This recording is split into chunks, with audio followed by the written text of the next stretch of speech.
The Judiciary Committee will come to order. Without objection, the Chair is authorized to declare recesses of the committee at any time. We welcome everyone to this morning's hearing on oversight of the Trump administration's family separation policy. I will now recognize myself for an opening statement. 2 years into the Trump administration's wide array of dramatic and damaging immigration policy changes, it is unbelievable that so much harm has occurred to so many people with so little congressional oversight. That ends with this new Congress. In our first immigration-related hearing this Congress, the Judiciary Committee will finally seek to hold the administration accountable for its indefensible and repugnant family separation policy and for the injuries it has inflicted on thousands of children and families. Even now, months after the height of the crisis created by the administration's implementation of its cruel and inhumane anti-immigrant policies, basic questions remain unanswered. In part, that is because the Department of Justice and the Department of Homeland Security, until last night, stonewalled the legitimate requests for information by this committee that were made over 6 weeks ago. Although we have received several document productions by the Department of Health and Human Services, we only received our first document productions of under 100 pages each last night from DOJ and DHS. That is absolutely inexcusable. These requests were made 6 weeks ago. I expect these agencies to comply with our requests in the future, and I expect the witnesses to be prepared to answer all of our questions today, starting with 4 fundamental ones. First, why did the administration think that seizing children from the arms of their parents was acceptable policy? Second, who is responsible for developing and implementing the family separation policy? Third, what are you doing to reunify all of the families you separated? And fourth, what plans are in place to repair the traumatizing damage to children and families caused by their actions? As part of this policy, the Department of Homeland Security apprehended thousands of families crossing our southern border, many of them fleeing for their lives, and tore children away from their parents seemingly for no reason other than to deter people from seeking the protection our country has historically provided to those seeking asylum. And the department did so in such a reckless and callous way that it failed even to capture sufficient information to identify which child belonged to which parent. When a stranger rips a child from a parent's arms without any plan to reunify them, it is called kidnapping. This administration is responsible for the harm suffered by thousands of children and their parents, and it must be held accountable after all the children are reunified. That is why we must have a full accounting of which officials were responsible for directing and planning the shameful policy of kidnapping. Not only was the family separation policy abhorrent, the administration was either incompetent or grossly negligent in its implementation, which only compounded the trauma inflicted on these innocent children. It is now apparent that none of the agencies present here today were ready to implement this policy. According to reports from the DHS Inspector General, the Department of Health and Human Services Inspector General, and the Government Accountability Office, the agencies failed to take the basic and necessary steps to prepare for and implement the family separation policy. For example, the DHS Inspector General found that the department, quote, struggled to identify, track, and reunite families, unquote, and they caused confusion by providing, quote, inconsistent information, unquote, to separated families. The GAO reported that DHS and HHS frontline staff were not aware of their roles in family separation until then Attorney General Sessions announced the policy in an April 2018 speech. This utter lack of preparation is indefensible on its own, but it is particularly appalling given the fact that DHS and the Justice Department had already conducted a 5-month pilot program involving family separation in the El Paso sector. How is it remotely possible that after quietly conducting this family separation program for 5 months, the agencies at this hearing did not recognize the obvious need for critical officer training, for a system for tracking families, or a plan for eventual reunification? The failure to take these steps as the program was expanded demonstrates an utter indifference to human suffering that shocks the conscience. Lastly, I expect our witnesses to tell us what they are currently doing to repair the untold harm their agencies inflicted on these children and their parents and their families. The American Association of Pediatrics has stated that, quote, highly stressful experiences like family separation can cause irreparable harm, disrupting a child's brain architecture and affecting his or her short and long-term health, and can carry lifelong consequences for children, close quote. So I must ask, who in your respective agencies are now monitoring and addressing the medical and psychological needs of separated children, both during custody and after being reunified with their parents, with their families? Incredibly, the Health and Human Services Inspector General reported last January, that is to say last month, that thousands more children may have been forcibly separated from their parents or legal guardians than the administration had previously acknowledged. In fact, the actual number is still unknown. Even worse, the government has neither attempted nor intends to reunify these unaccounted for children with their parents, because, they say, it would just be too complicated and burdensome. While there may be some logistical challenges and jurisdictional questions as to how that should happen, there is absolutely no justification to not even try to reunify a child with his or her parent. It is simply unacceptable to allow anyone who inflicted such traumatic damage to these families to sidestep responsibility for the consequences of their actions. We as a nation can and must do better. I expect that the witnesses will all be prepared to answer fully and clearly how this disastrous and unconscionable policy was developed and implemented, how their agencies intend to locate and reunify every child with every parent for every family that was separated, whether as part of the zero tolerance policy or prior to the zero tolerance policy being announced, including reunifying children with parents who are unconscionably deported without their children if the parents want that, and how the agencies intend to repair the damage they caused. I look forward to discussing these issues and more with our panel. Now yield to the distinguished ranking member of the committee, the gentleman from Georgia, Mr. Collins. Thank you, Mr. Chairman. I appreciate the opportunity today to discuss the human cost of the current immigration law and what happens is when, for decades, the law is ignored both by Republicans and Democrat administrations and abused by those seeking to enter the United States at almost any cost. Together, these factors have undercut American sovereignty and the integrity of our generous immigration system. Unfortunately, actions can have damaging consequences, and now caravans of thousands of Central Americans are endangering themselves and others as they pursue entry, very often illegal entry, to the U.S. Fraud and abuse now is rampant in our asylum system, which is supposed to protect the vulnerable from persecution. Adults are delivering children into the hands of human traffickers while gangs of aliens violently assault the Border Patrol agents simply trying to keep Americans and migrants safe. The President once noted, "We have seen a significant rise in apprehensions and processing of children and individuals from Central America who are crossing into the United States in the Rio Grande Valley areas of the southwest border. These individuals who embark upon this journey are subject to violent crime, abuse, and extortion as they rely on dangerous human smuggling networks to transport them through Central America and Mexico." This was true when President Obama wrote this in a letter to Congress in June of 2014, and it remains true today. That summer, President Obama asked Congress for $3.7 billion in emergency supplemental appropriations to help address the border crisis, and the House Republicans passed such a bill. During that crisis, the Obama administration was doing the same thing that's happening today. They were apprehending illegal border crossers in the same way the Trump administration does today. They were detaining and processing the illegal entrants in the same facilities with the same chain link partitions where the Trump administration detains and processes them today. They were providing the same humanitarian relief, diapers, food, Mylar blankets, as the Trump administration provides today. Of course, none of that stops illegal border crossings because the perverse incentives to come to the U.S. illegally and to falsely claim asylum remain strong. To make the situation worse, a 2015 federal court ruling incorrectly interpreted the Flores settlement agreement.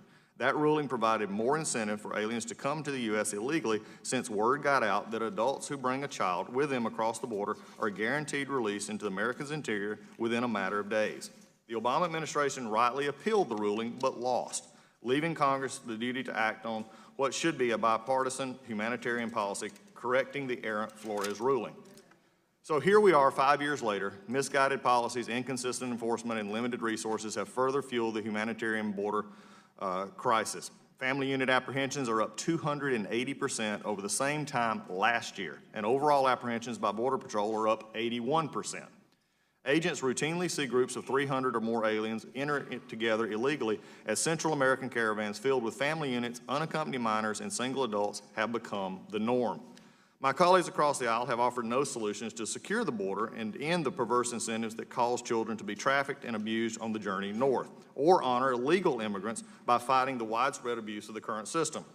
Instead, we have seen abdication for mass legalization of illegal aliens, to abolish the entire law enforcement agency of ICE, and for legislation that would further hamstring any efforts to deter illegal entry and abuse of the immigration system and existing laws. Even today, the hostility to the rule of law is on display. My colleagues had the opportunity to hold their first immigration-related hearing on a topic that would curb incentives for illegal immigration and remove incentives for parents to endanger their own children by paying murderous cartels to smuggle children across the U.S.-Mexico border. Instead, we have decided that the first immigration-related hearing would ignore every opportunity to protect Americans and our neighbors in favor of a political spectacle. None of that is helpful, and none of it represents a serious attempt to protect our sovereign borders, our citizens, and our neighbors to the south, and the rule of law. When he took office, President Trump applied the current law in good faith effort to deter illegal border crossings. His January 25, 2017 Immigration Enforcement Executive Order directed the Attorney General to prioritize prosecutions of offenses having a nexus to the southern border. The Attorney General and the DHS Secretary then implemented the zero tolerance policy, under which DHS would refer any alien who entered the country illegally along our southwest border to DOJ for prosecution under the code 1325A. DOJ would prosecute those aliens. The children accompanying those aliens who were being prosecuted became, by law, unaccompanied alien children and were placed in the custody of the Office of Refugee Resettlement and at the Department of HHS. Now, I'm going to state personally, we must be fair. When we look back in this in hindsight, it is clear the system was not ready to handle the large number of children arriving at the border and separated from their parents. It was not handled in a way that could be fitting, and that was a mistake in the system. Agents involved here made some mistakes. The administration could have and should have done a better job reuniting families for adult prosecutions. Today, we will hear from agencies involved in the zero tolerance policy about what they have done to ensure, going forward, every child separated from their parent at the border is tracked and, if appropriate, reunited with that parent. But we should also talk about how Congress can stop incentivizing illegal entry. We should hear from the witnesses, especially Border Patrol and ICE, what resources and legislative changes they believe are necessary to end the humanitarian crisis and at our southern border and make interior safer for citizens and legal immigrants. We help no one here today by upholding the status quo. We cannot simply say and have a hearing on what is now without looking to the future, without saying what got us here, how do we get it fixed, and how do we have honest interpretations of who's held and who's not. When we do that, then we do a service to the American public, not only those who are seeking a better life as they come here, doing it legally, but also to make sure that our border is safe and those doing. But, Mr. Chairman, before I yield back my time, I want to recognize some members of our audience here today. We're going to hear a lot about separation and other things, and those are things that we do need to hear about.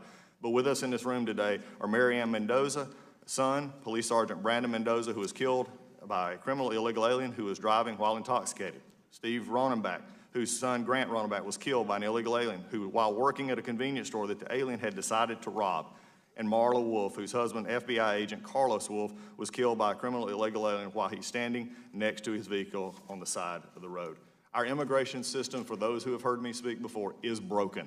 It needs to be fixed. We cannot continue the perverse incentive to come illegally across our borders, and we need to fix the legal ways that we can make the country the greatest it is in the world, with open doors to those who want to do and come here to participate legally.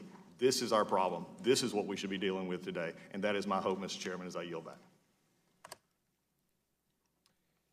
Thank you, Mr. Collins. It's now my pleasure to recognize the Chair of the Subcommittee on Immigration and Citizenship, the distinguished gentlewoman from California, Ms. Lofgren, for her opening statement. Thank you, Chairman Nadler. I've served in Congress for almost 25 years, and I've participated in hundreds of hearings, but I've rarely been confronted with overseeing policy choices so dreadful and grave that they fundamentally undermine our standing as a nation. We're here today to document and hold this administration accountable for using children, including babies and toddlers, as pawns in its ongoing war on immigrants. I take no pleasure in holding this hearing, and there will be no winners at the end of it. The family separation policy has stained the nation and hurt our people, leaving families in pain and our government in shame. But the hearing is critical because there are many questions that remain unanswered. Today, we expect the witnesses to be prepared to provide detailed, thorough, and concrete answers to those questions. At the outset, here's what we already know. We know that when Democrats criticized a proposal to separate families as a deterrent to unauthorized immigration in early 2017, former Secretary of DHS John Kelly publicly said he would abandon the idea, and that is what we originally thought had happened. But in the summer of 2017, we were hearing many reports from the field of family separations. Our staffs reached out to DHS, but the department denied that family separations were taking place. We've since learned that despite these denials, the department had quietly implemented a family separation pilot program in the El Paso sector. We know that despite the pilot program, DHS was entirely unprepared to expand that pilot across the southern border. After announcing its zero-tolerance policy, DHS began to separate families without recording data that could be tracked through the detention system. So the department effectively lost mothers and children. Think about that. DHS snatched screaming children from their parents' arms without bothering to make sure they'd captured sufficient data to reunite them in the future. Despite protestations to the contrary by Secretary Nielsen, we know that separating families was the specific intent of the zero-tolerance policy. At least 2,816 families, and maybe thousands more, were subjected to it. Leaked internal memos, including one signed by the Secretary herself, make clear that the goal was to create fear and chaos so that future asylum-seeking families would be deterred from coming. It's a terrible irony that so many of these families undertook a perilous journey to protect their children, only to see their children ripped from their arms by those who were supposed to provide refuge. Finally, responding to intense outrage within the Congress and really across the country, we know that President Trump ostensibly ordered the cessation of family separations on September 27, 2018. Yet we continue to receive reports that families are being torn apart at the border. That is what we know. Here's what we don't know. We don't know why the administration prioritized the separation of families as its go-to deterrence strategy. Every administration grapples with the challenge of unlawful border crossings, but not one has resorted to the cruelty of systematically separating children from their mothers and fathers. We even know that the Obama administration briefly studied the idea, but quickly abandoned it as irreconcilable with American values. Why did this administration fervently pursue this heartless approach? We don't know what criteria DHS used to separate families, what information its officers gathered before shoving parents and kids in different directions, or what its plans were to reunite them. Indeed, reports conclude that the department appears to have made no plans at all. We don't know why HHS received no forewarning that thousands of traumatized children would quickly be turned over to its custody, or why so many children arrived without the vital data needed to facilitate eventual reunion. And we don't know if DHS is separating families now in violation of the president's order, or if it has dreamed up a new justification to accomplish the same result. We don't even know how many families were separated because apparently nobody kept count. 8 months after a federal court ordered all families reunited, some remain apart, and thousands more families may be separated and entirely unaccounted for. We don't know when or if these families will ever see each other again. As a mother and grandmother, my heart aches for all of them. As a member of this committee, I have a duty to get to the bottom of what happened, and I intend to do that. And let me be clear, we will continue to bring the administration before this committee until every one of these children is home with their families. I yield back, Mr. Chairman. I thank the gentlelady. I'm now pleased to recognize the ranking member of the Immigration Subcommittee, the gentleman from Colorado, Mr. Buck, for his opening statement. Thank you, Mr. Chairman. No one on this committee wants to see families separated. But to avoid this, we need to take an honest look at the incentives that drive illegal immigration, the loopholes in our laws that encourage bad actors to exploit and expose children to the dangerous journey through Central America and Mexico to our southern border, and the crisis at our southern border. Mr. Chairman, make no mistake, there is a crisis on our southern border, one created by Congress's unwillingness to act and perpetrated by Democrats' open borders policy that allows drugs, guns, gangs, and human and child trafficking operations to spill across our border. Drug cartels, and human traffickers that control the smuggling routes along the border are bringing unprecedented amounts of heroin and fentanyl into our country, which is driving the growing opioid crisis. In fact, we just saw the largest fentanyl bust in history just a few weeks ago, where authorities seized 254 pounds of fentanyl, enough to kill hundreds, if not thousands, of American citizens. On top of the drug crisis that these policies are perpetrating, these open border policies are exposing children to horrendous conditions. Coyotes and child smugglers expose children to drug trafficking, assaults, sexual abuse, and other criminal activity. In fact, 1 in 3 females who are trafficked are subject to sexual exploitation during the dangerous trip to the border. This is not to mention the spike in MS-13 and other gang activity in the country. In fact, in 2017, the U.S. Border Patrol Acting Chief Carla Provost testified before the Senate Judiciary Committee that MS-13 took full advantage of flows of foreign nationals into the United States by hiding in the populations of young individuals entering our country illegally. Many of these individuals came across the borders as unaccompanied alien children, or UACs, during President Obama's time and continue to enter our country now. As of last summer, Health and Human Services estimated that 83% of individuals crossing the border came as UACs. Law enforcement has been working hard to catch these criminals and curtail gang activity. But these open borders policies that Democrats have continued to push are forcing our domestic law enforcement officers to deal with a problem that should have stopped at the border. We are also seeing unprecedented numbers of family units with children crossing the border every month. Before 2011, more than 90% of illegal border crossers were single adult males. Not anymore. Now we are seeing record number of families and children making the dangerous journey here. In October, there were over 23,000 family apprehensions. In November, 25,000. In December, 27,000. These are historically high numbers. Unfortunately, years of ineffective enforcement and misguided laws created loopholes that incentivize people to break our laws, exploit children and families, and continue running drugs into our country. Simply put, many adults who illegally cross our border believe that if they come with a child, they will not be detained and will, instead, be released into the interior of the United States. We must work to address these loopholes and solve these problems. We cannot continue pushing our border policies and wondering why there is gang activity, drug running, gang violence, and illegal immigration in our interior. When President Trump signed an executive order on June 20th, 2018, ending the zero tolerance initiative that led to an increase in family separation, he aptly titled the order, "Affording Congress an Opportunity to Address Family Separation." It's time Congress do so. I look forward to hearing from the witnesses today about their work enforcing the law while protecting vulnerable populations on the border.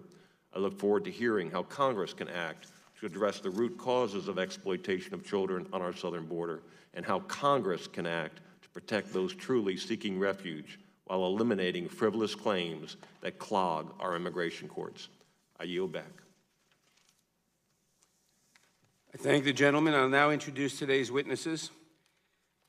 Carla Provost is the Chief of the U.S. Border Patrol at U.S. Customs and Border Protection in the Department of Homeland Security. She earned a Bachelor of Science degree in Sociology and Criminal Justice from Kansas State University and a Master of Science degree in National Resource Strategy from the Industrial College of the Armed Forces at the National Defense University in Washington, D.C. Natalie Asher is the Acting Executive Associate Director for Enforcement and Removal Operations at U.S. Immigration and Customs Enforcement in the Department of Homeland Security. She graduated from Cedarville University with a Bachelor of Arts in Spanish and Business. Scott Lloyd is a senior advisor at the Center for Faith and Opportunity Initiatives in the Department of Health and Human Services, and the former director of the Office of Refugee Resettlement, also at HHS. He received his undergraduate education at James Madison University and earned his JD at Catholic University of America, Columbus School of Law. Jonathan White is the commander in the U.S. Public Health Service Commissioned Corps at the Department of Health and Human Services. He is currently a senior advisor in the Office of Emergency Management and Medical Operations, and he was the Federal Health Coordinating Official for Unaccompanied Alien Children Reunification. He received a Bachelor of Arts in British and American Literature at New College of Florida, a PhD in American Literature from George Washington University, and a Master of Social Work from Catholic University of America. James McHenry is Director of the Executive Office for Immigration Review at the Department of Justice. He earned a Bachelor of Science from Georgetown University School of Foreign Service, a Master of Arts in Political Science from Vanderbilt University Graduate School, and a Juris Doctor from the Vanderbilt University Law School. We welcome all of our distinguished witnesses and thank them for participating in today's hearing. Now, if you would please rise, I will begin by swearing you in. Raise your right hands, please. Do you swear or affirm under penalty of perjury that the testimony you're about to give is true and correct to the best of your knowledge, information, and beliefs, so help you God? Let the record show the witnesses answered in the affirmative. Thank you, and please be seated. Please note that each of your written statements will be entered into the entirety and each of your written statements will be entered into the record in its entirety, not the other way around. Accordingly, I ask that you summarize your testimony in 5 minutes. To help you stay within that time, there's a timing light on your table. When the light switches from green to yellow, you have 1 minute to conclude your testimony. When the light turns red, it signals your 5 minutes have expired.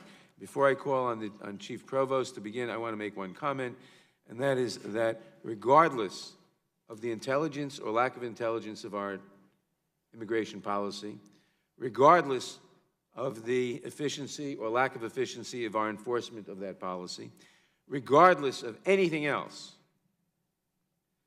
deliberate separation of families is immoral and is not justified and cannot be justified by good or bad policies, good or bad intentions.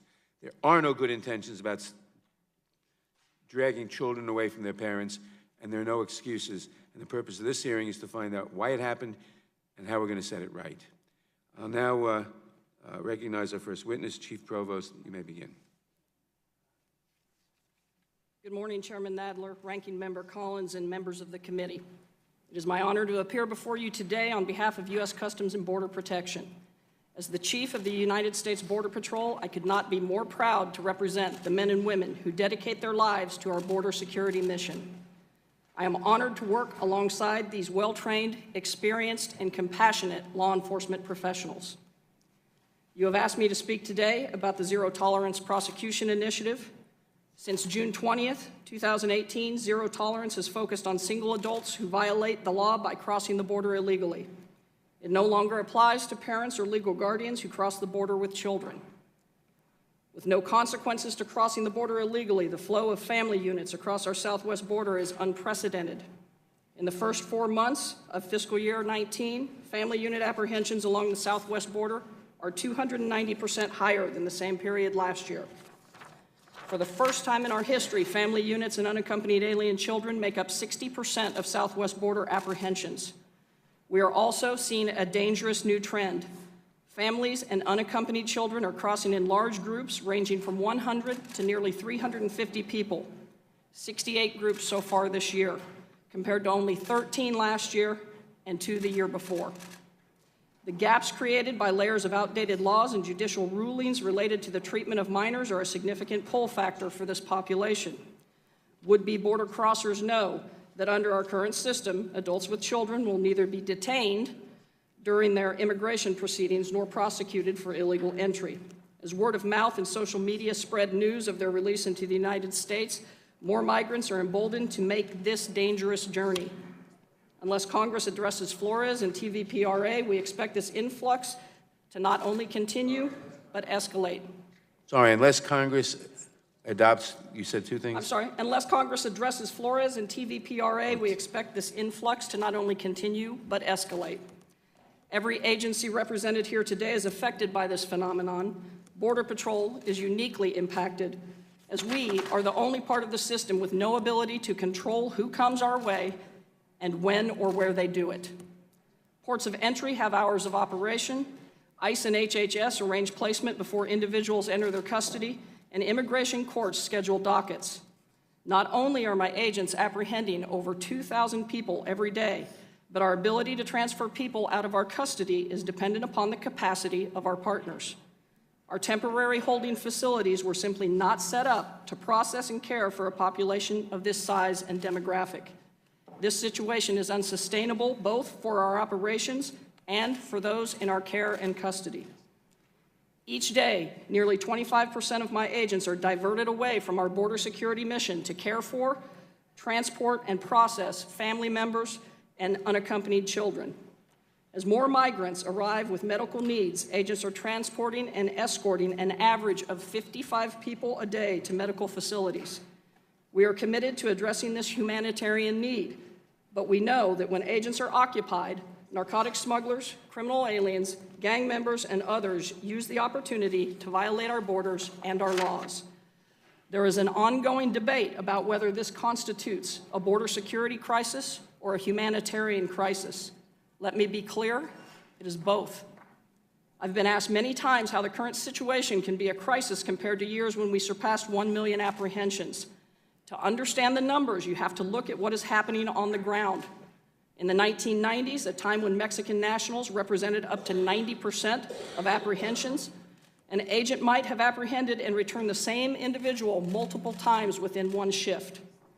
Today, nearly 80% of those apprehended are from countries other than Mexico. The vast majority are Central American family units and unaccompanied children that require significant care in Border Patrol custody and then enter a backlogged immigration system.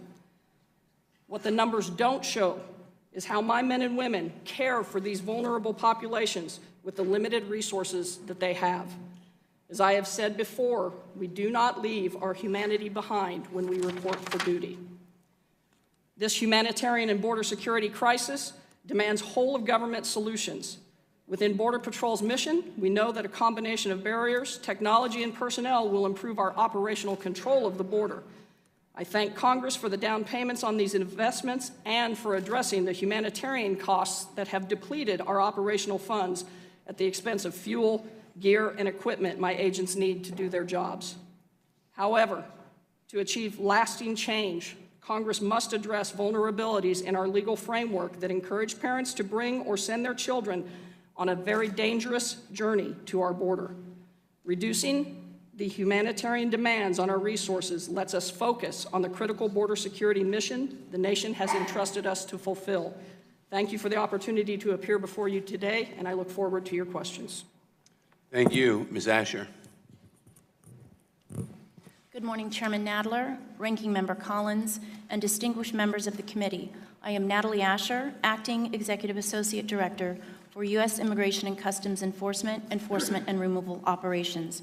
As a career law enforcement officer with more than 2 decades of experience, I appreciate the opportunity to appear before you today to discuss ICE's role in supporting the administration's family reunification efforts, as well as its critical mission of protecting the homeland and ensuring the integrity of our nation's immigration system through the enforcement of our country's intricate immigration laws.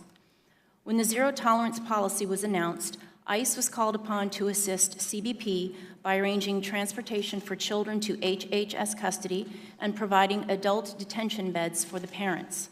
Subsequently, the dedicated men and women of ICE ERO tirelessly assisted with the effort to reunify families by identifying separated parents in its custody, establishing communication between parents and their children, transporting parents to designated ICE facilities to be reunified with their children, and housing a limited number of families together in its family residential centers, FRCs.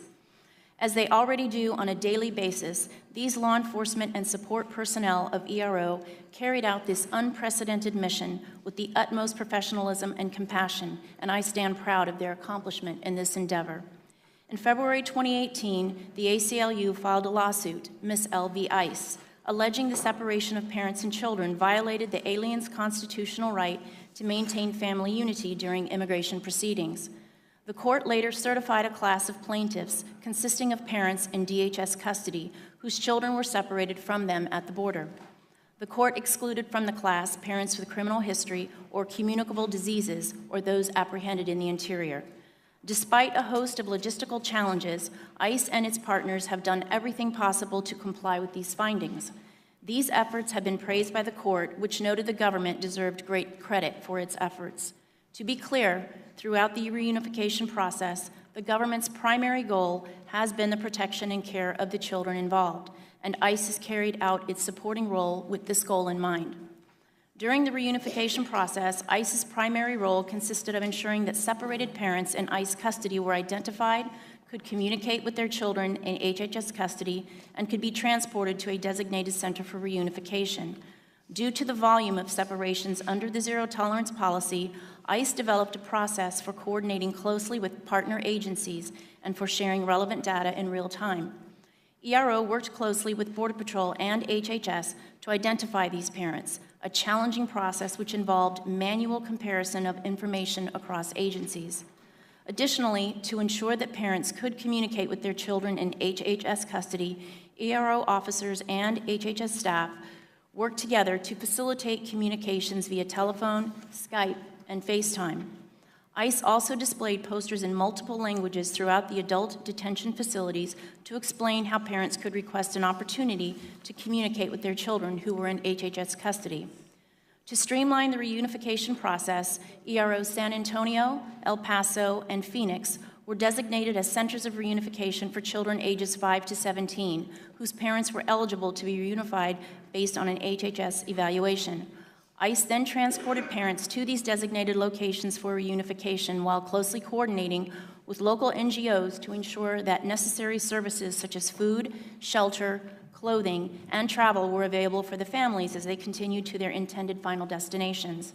Despite President Trump's June 20th, 2018 executive order, which clarified that the administration would seek to enforce the law while maintaining family unity, our country still faces numerous challenges with regard to the ever-increasing numbers of family units and UACs who, since the initial surge seen in FY 2014, continue to arrive at our southwest border. In fact, since December 21st, 2018, ICE has released over 72,000 family members directly into the United States, as current laws and court rulings essentially mandate the immediate release of these family members, ostensibly never to be heard from again. These family units and UACs placed unparalleled strain on our already overburdened immigration system and contribute to the growing immigration court backlog, which has now surpassed 800,000 cases. In conclusion, our nation continues to experience a staggering influx at our southwest border that is driven by loopholes created by federal law and various court decisions that prevent the detention of illegal alien minors and family units during the pendency of their removal proceedings and inhibit the removal of those who receive final orders from an immigration judge.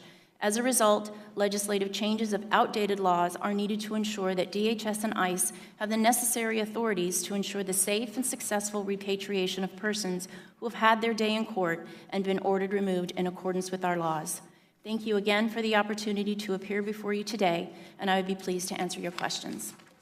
Thank you. Mr. Lloyd is recognized for 5 minutes.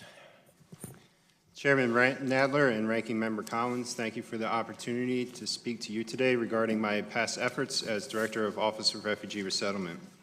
It is an honor to appear before you today. ORR is a program office within the Administration for Children and Families within the U.S. Department of Health and Human Services. While I was Director of ORR, I coordinated refugee resettlement efforts for HHS and oversaw the Unaccompanied Alien Children program. I left ORR in December 2018 to take a position with the HHS Center for Faith and Opportunity Initiatives as a senior advisor. My testimony today focuses on how ORR cares for UAC and places them with sponsors, as well as how ORR reunifies children separated from their parents. The UAC program provides care, food, shelter, and services to alien children who are in ORR custody before release to a suitable sponsor, usually a parent or a close relative. ORR does not enforce immigration laws or apprehend families or children who cross the border illegally. Rather, ORR assumes care and custody of alien children who are referred to ORR care by other federal agencies. HHS does not separate alien children from their adult parents. HHS makes no recommendations and is not consulted by DHS as it makes its decisions to enforce the law. ORR did not, under my direction, separate a child from his or her adult parent for any purpose. ORR can receive referrals of alien children from DHS and other federal agencies under a variety of circumstances. Most alien children referred to ORR were encountered by DHS when entering the country illegally without a parent. DHS may separate a child from a parent who is too ill to care for that child. DHS may also separate a parent and a child if the parent has criminal history or if there is evidence that the parent is unfit or dangerous. A child who enters the United States illegally with an adult may be referred to ORR if DHS doubts that the adult is the parent. A child may also be referred to ORR care if the U.S. Department of Justice prosecutes the parent for violating immigration laws. In cases where an alien child is separated from his or her parent, knowing the identity of that parent may be important for case planning purposes, especially since the parent may be unavailable or unable to take custody. Moreover, the facts of the separation may be important factors in determining the child's individual needs, which are then incorporated into service planning for the child. In fact, the child's best interest in some cases is placement with another relative who is not the parent. DHS's Border Patrol and U.S. Immigration and Customs Enforcement are responsible for the majority of UAC referrals to ORR. In the summer of 2018, ORR added a checkbox to the referral page to indicate whether a child has been separated from his or her parent. This checkbox offers a consistent format for DHS to provide information on the status, separated or non-separated, of each referral case. The referral page also has a notes section where Border Patrol and ICE can type in the name of other information of the separated family member, including their alien number. Additionally, Border Patrol and ICE can enter this information into the parent relative information section of the referral. HHS can also learn of a parent's separation after the child's admission to an ORR care provider facility. Prior to the summer of 2018, there was no automated means for aggregating the indicators of separation in the records for the children through the ORR portal. This is not the same as saying there is no information about separations in UAC case files. This is just to say that before the summer of 2018, in order to create a comprehensive record of cases where a separation occurred, it was necessary to go into each case file and retrieve that information case by case. ORR treats all alien children referred to as care, including children separated from their parents, in accordance with its policies and procedures. This includes placing a child in the least restrictive setting and finding a suitable sponsor to whom ORR could safely release a child. On April 6, 2018, DOJ announced a zero-tolerance policy for the crime of improper entry. At the direction of the Secretary of Homeland Security, the U.S. Border Patrol referred parents who entered the country illegally to DOJ for prosecution, and the parents were incarcerated during their criminal proceedings. DHS transferred their children to HHS.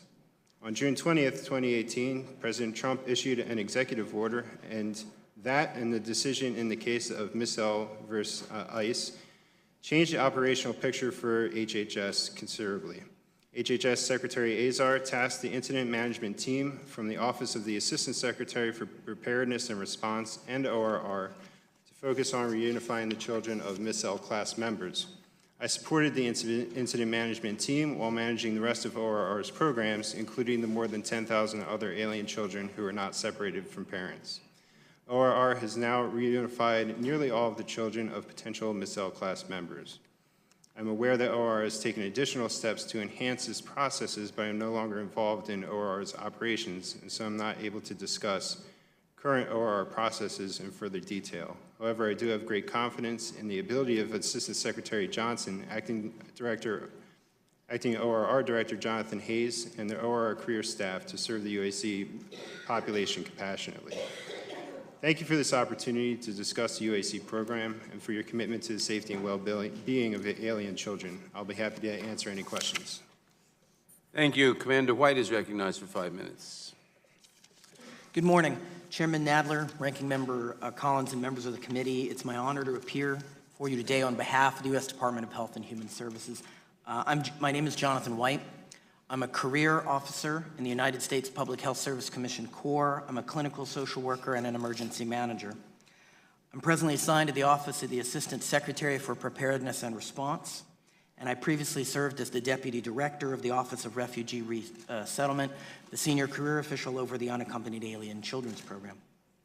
More recently, I served as the Federal Health Coordinating Official, or that's HHS's operational lead, for the interagency mission to reunify children who were in ORR care on the 26th of June, 2018, who had been separated from their parents at the border by the Department of Homeland Security. And that's what I'll be talking about for the next couple moments. The President issued Executive Order 13841 on June 20th of 2018. And on June 22nd, the Secretary of HHS directed the Office of the Assistant Secretary for Preparedness and Response to help ORR comply with that executive order. To execute this direction from the Secretary, we formed an incident management team, an IMT, which at its largest included more than 60 staff working at the HHS headquarters in Washington and more than 250 field response personnel from ACF and ASPR, including the National Disaster Medical Systems, Disaster Medical Assistance Teams, the United States Public Health Service Commission Corps, and contractors. We were joined by partners from ICE, CBP, and the U.S. Coast Guard to assist us. The U.S. District Court for the Southern District of California in the Mizell versus ICE case issued its preliminary injunction and class certification orders 4 days later on June 26th. And the Secretary directed HHS, and those of us on the IMT in particular, to take all reasonable actions to comply with that injunction.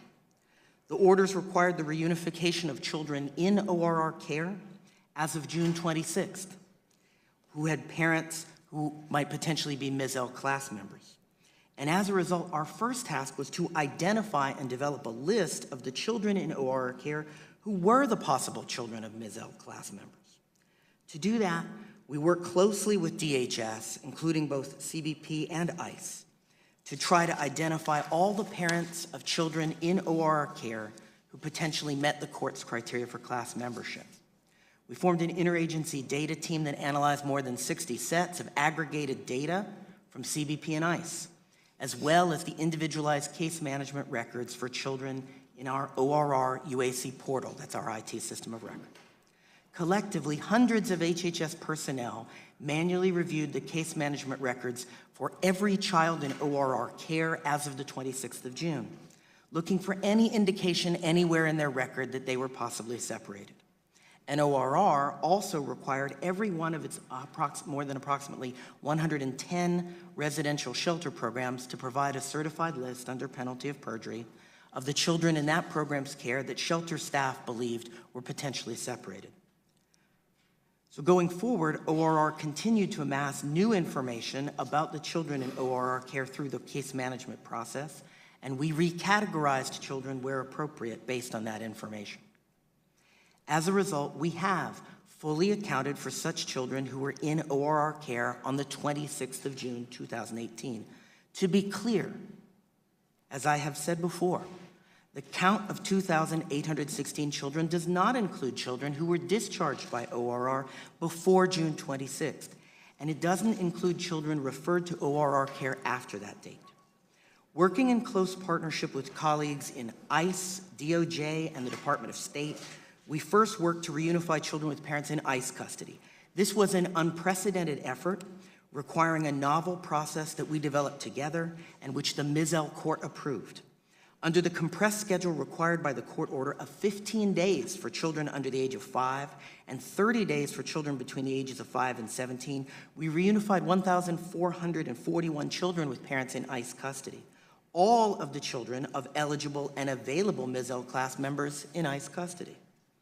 And absent specific doubts about parentage or about child safety, adults in ICE custody were transported to reunification locations run by ICE, where deployed field teams from HHS interviewed them, and during the interviews, we sought verbal confirmation of parentage and the desire to reunify. And after that, HHS transported the child to the parent in ICE custody. For children whose parents had been released to the interior of the United States, we implemented an expedited reunification process. For parents who had departed the United States, we developed a different operational plan also approved by the Mizell Court. First, HHS identified and resolved any doubts about parentage or child safety and well-being. Or case managers established contact with the parents in their home countries and provided contact information for all the parents to the ACLU, which is legal counsel for the Mizell class. The ACLU counseled parents about their options and rights and obtained from the parents their wishes, whether they wanted the child to come to them or to remain in ORR care. So of the 2,816 children reported to the Mizell Court, as of this week, we've reunified 2,155 of them with the parent from whom they were separated. Another 580 children have left ORR care through other appropriate discharges, in most cases released to a family sponsor, such as the other parent, a sibling, an aunt or uncle, a grandparent, a more distant relative, or a family friend. There are 18 children still in ORR care who were separated, but we can't reunify them with their parent because we've made a final determination that doing so would be unsafe for the child based on the criminal history of the parent being dangerous to the child or credible allegations of abuse the child's made against the parent. There are 39 children still in ORR care whose parents are outside the U.S., and they've waived reunification, conveying that to us through the ACLU. And their children are on a pathway to sponsorship in this country. There are 14 children still in ORR care, that 2,816 we later learned through investigation who hadn't been separated after all. There are 5. There are 5 children of the 2,816 still in care where the parents have waived reunification, and 5 who might one day still be reunified with a parent if there's a change in the status of the parent or the parent conveys their wishes to us through the ACLU. Those are the only 5 who might still be reunified. They are the only outstanding children. Our program's mission is a child welfare mission, and we seek to serve the best interest of each individual child. And that also guided us every day on the IMT and in ORR in our work to get each separated child back in his or her parents' arms, or discharged safely to another sponsor where that was the parent's wish, or where the parent posed a danger to the child. We too look forward to the day where every single separated child is back in their parents' arms. That is the focus of our effort in HHS. Thank you. I'm glad to answer any questions you might have for me. Thank you, Commander. Director McHenry is now recognized for 5 minutes. Mr. Chairman, Ranking Member Collins, and other distinguished members of the committee, thank you for the opportunity to speak with you today regarding the Department of Justice's role in the Zero Tolerance Prosecution Initiative. I welcome the opportunity to address this matter from the Department's perspective. The Department's mission is to enforce the law and defend the interests of the United States according to the law, to ensure public safety against threats, foreign and domestic, to provide federal leadership in preventing and controlling crime, to seek just punishment for those who commit crimes, and to ensure fair and impartial administration of justice for all Americans. In following this mission and in carrying out specific authorities defined by Congress, the Department plays a key role in enforcing this nation's immigration laws. First and foremost, the Department enforces the criminal laws enacted by Congress and seeks punishment for those guilty of unlawful behavior. The Department's law enforcement role applies no less to immigration crimes than it does to other categories of crimes. And it is clear that Congress passed criminal immigration laws with the expectation that they would be enforced. Section 13 of the President's Executive Order 13767 directed the Attorney General to establish guidelines and allocate resources to ensure that federal prosecutors accord a high priority to prosecutions of offenses having a nexus to the southern border. In fulfillment of that order, on April 11, 2017, then Attorney General Sessions issued a memorandum to all federal prosecutors outlining certain immigration-related offenses as high priorities for prosecution, including improper entry under 8 United States Code Section 1325. On April 6, 2018, Attorney General Sessions issued a memorandum entitled Zero Tolerance for Offenses under 8 United States Code Section 1325A. That memo directed federal prosecutors along the southern border to adopt a zero-tolerance policy for all offenses referred for prosecution by the Department of Homeland Security under Section 1325A. That memorandum remains in force today, and illegal or improper entry, among other criminal immigration offenses, remains a prosecution priority for the Department. Furthermore, the President restated the prioritization of prosecuting illegal entry crimes in Executive Order 13841, which also reiterated that the current policy is to enforce the immigration laws passed by Congress. Neither Executive Order 13767 nor the April 2017 memorandum, nor the April 2018 memorandum created a policy of family separation. The Zero Tolerance Prosecution Initiative is simple. It makes clear that those who violate our criminal immigration laws are referred for prosecution by DHS should, in fact, be prosecuted, consistent with the will of Congress. The Department does not dictate which cases are referred by DHS for prosecution, nor does it maintain a general exemption from prosecution for criminal law violations committed by parents. The Department also has no operational or logistical role in the apprehension, care, or processing of aliens for removal, regardless of whether they are adults or minors. Criminal proceedings are separate from administrative immigration proceedings, and prosecution for illegal entry does not foreclose an alien's ability to seek asylum or other protection in the United States. Consequently, depending on the particular circumstances of the adult, he or she may seek protection or relief from removal, or, alternatively, may not contest removal from or voluntarily depart the United States. If an adult alien seeks protection in the United States, that claim generally is considered by DHS in the first instance. As the claim progresses, it may eventually be reviewed by an immigration judge. As applicable law and the facts of a case warrant, an immigration judge will determine an alien's removability and adjudicate any claim to remain in the United States. Unaccompanied alien children placed in immigration proceedings will also have their cases heard by an immigration judge. As the issues of family separation and reunification have reached the federal courts, the Department continues to provide representation to those agencies that do provide care for aliens subject to removal. Consequently, I may be limited in my ability to speak to certain issues today, either because they are currently in litigation or because they are more properly directed to another agency. Nevertheless, the Department recognizes the seriousness of the situation and is appropriately advising both DHS and the Department of Health and Human Services as they continue to abide by any orders issued by federal courts on these matters. The current immigration system faces numerous legal and logistical challenges. Nationwide enforcement of immigration laws is being dictated by court orders rather than by sound policy choices or congressional action. Nevertheless, as the formal title of Executive Order 13841, which is affording Congress an opportunity to address family separation, indicates, the Department stands ready to work with Congress to respond to these challenges and to improve existing laws to avoid a reoccurrence of the present situation. Thank you again for this opportunity to speak before you today, and I look forward to other discussions or additional discussions on these issues. Thank you. Thank you. We'll now proceed under the 5-minute rule with questions. I will begin by recognizing myself for 5 minutes. Let's put aside all the issues of morality and legality for a second and just talk about the administration's zero-tolerance policy. Chief Provost, I know you are a career civil servant and are implementing political decisions that are made above you. I'm also sure that most Border Patrol officers do not want to be ripping children away from their parents. But the issue I cannot get past is how the department moved forward without a system or process for adequately tracking which child belonged to which parent. We heard about ORR's efforts to reconstruct the information to match, after the fact, separated parents up with their children. But how did CBP not ensure it had an adequate system to track and reunify families before separating them? Yes, Mr. Chairman. So as Commander White stated, we had the ability to track. We have always had the ability to track. We did not have a searchable field prior to that time frame focused on specifically separated members of families.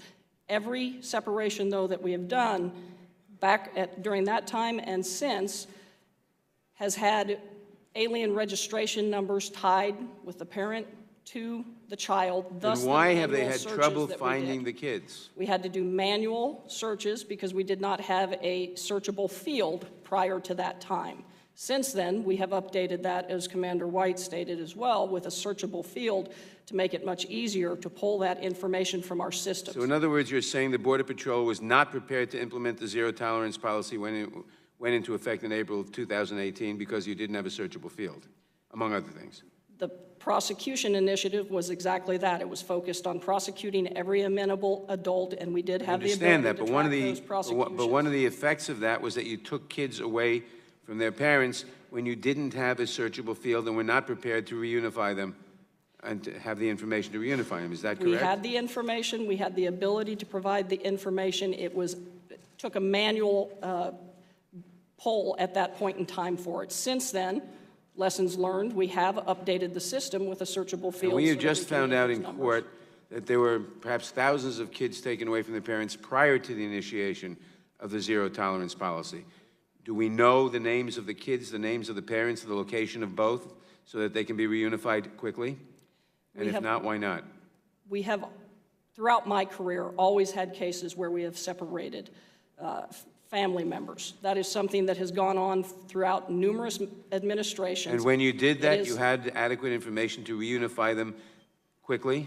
The information is within the system. It was not easily searchable. So you separated thousands of kids under a system in which you could not readily reunify them if a court ordered or someone else ordered? We provide the information within the alien registration number of the child to any family member. It was, with the numbers that we deal with, not an easily searchable, as And therefore we know not, since and therefore not easily reunifiable. Is that correct? Since then, we have updated the system to make it Since easier. then, but at that point, it wasn't, you weren't prepared in effect. I would not say we were not prepared. I would say it was not as easily Well, searchable as the it is DHS today. Inspector General and the GAO concluded that DHS was inadequately prepared to implement this policy in an organized and efficient manner. The IG of DHS specifically noted, for example, that DHS was not fully prepared to implement the administration's zero-tolerance policy or to deal with some of its after effects. Do you agree with the DHS, IG, and GAO assessments? On whether or not we were prepared, I would say I can speak to Border Patrol, and Border Patrol was prepared for a prosecution initiative. Yeah, you were prepared for prosecution. Were you prepared for the consequences of separating the kids? In other words, to reunify them quickly? As I stated before, the information was present. We have had lessons learned since then, and I think So in other words, the more for answer us is to you were continue not to do. prepared to reunify them quickly. The information was present but not easily accessible, correct? Reunification is not something that Border Patrol handles. We handle the apprehension and the transfer. Since then, But our you were systems prepared have been to updated. apprehend and transfer and separate without without adequate ability to reunify quickly. The reunification process is part of what ICE and HHS have done. That information has been provided to them, as Commander White stated. There was not a searchable field at the Okay, time. what are you which I doing have now to identify and track all separated children, including those separated before the zero-tolerance policy? That we found that in court recently. There may have been thousands of kids separated before the zero-tolerance policy was initiated. Do you have a number of such kids? Do you need more resources to enable the rapid reunification of these families? We track, as we always have tracked, but now with the searchable field, since zero tolerance, we tracked every separation that we have had in Border Patrol custody. We provide that information on the HHS referral form to our partners at HHS whenever we do a separation. Okay, finally, what's even more confounding to me is that DHS appeared to care quite a bit about tracking other things under zero tolerance. According to documents recently obtained through FOIA by Democracy Forward, Border Patrol agents were instructed to meticulously track the number of cases referred for prosecution. We have various emails, for example, including emails in which you were copied, with a form to be used by agents to track prosecutions so that CPB could show, quote, progress toward 100% prosecutions and to acquire additional assets, close quote, including ICE detention beds. Based on these emails, you clearly spent time thinking about how to track prosecutions so you could please the President and justify obtaining additional resources. But you did not spend time thinking about tracking separated family members. Is that a correct conclusion? As I stated before, it was a prosecution initiative. Therefore, our focus was on tracking the prosecution numbers under that specific initiative. So your focus was on tracking the prosecution numbers, but not the separation of kids' numbers. Our focus was on the prosecutions. Thank you very much. I now recognize the ranking member, Mr. Collins. Thank you, Mr. Chairman. And I think one of the statements here, and I said in my opening statement, I think it's been said, there was lessons, as you said, lessons learned. I think there's a lot of things that should have been handled, I think differently. I think you're experiencing something, though, on the border, especially from your side, that we've really not experienced before. Thousands coming in caravans, 300. That's not something you would have the equipment really to handle either. That's not a situation that you have, correct?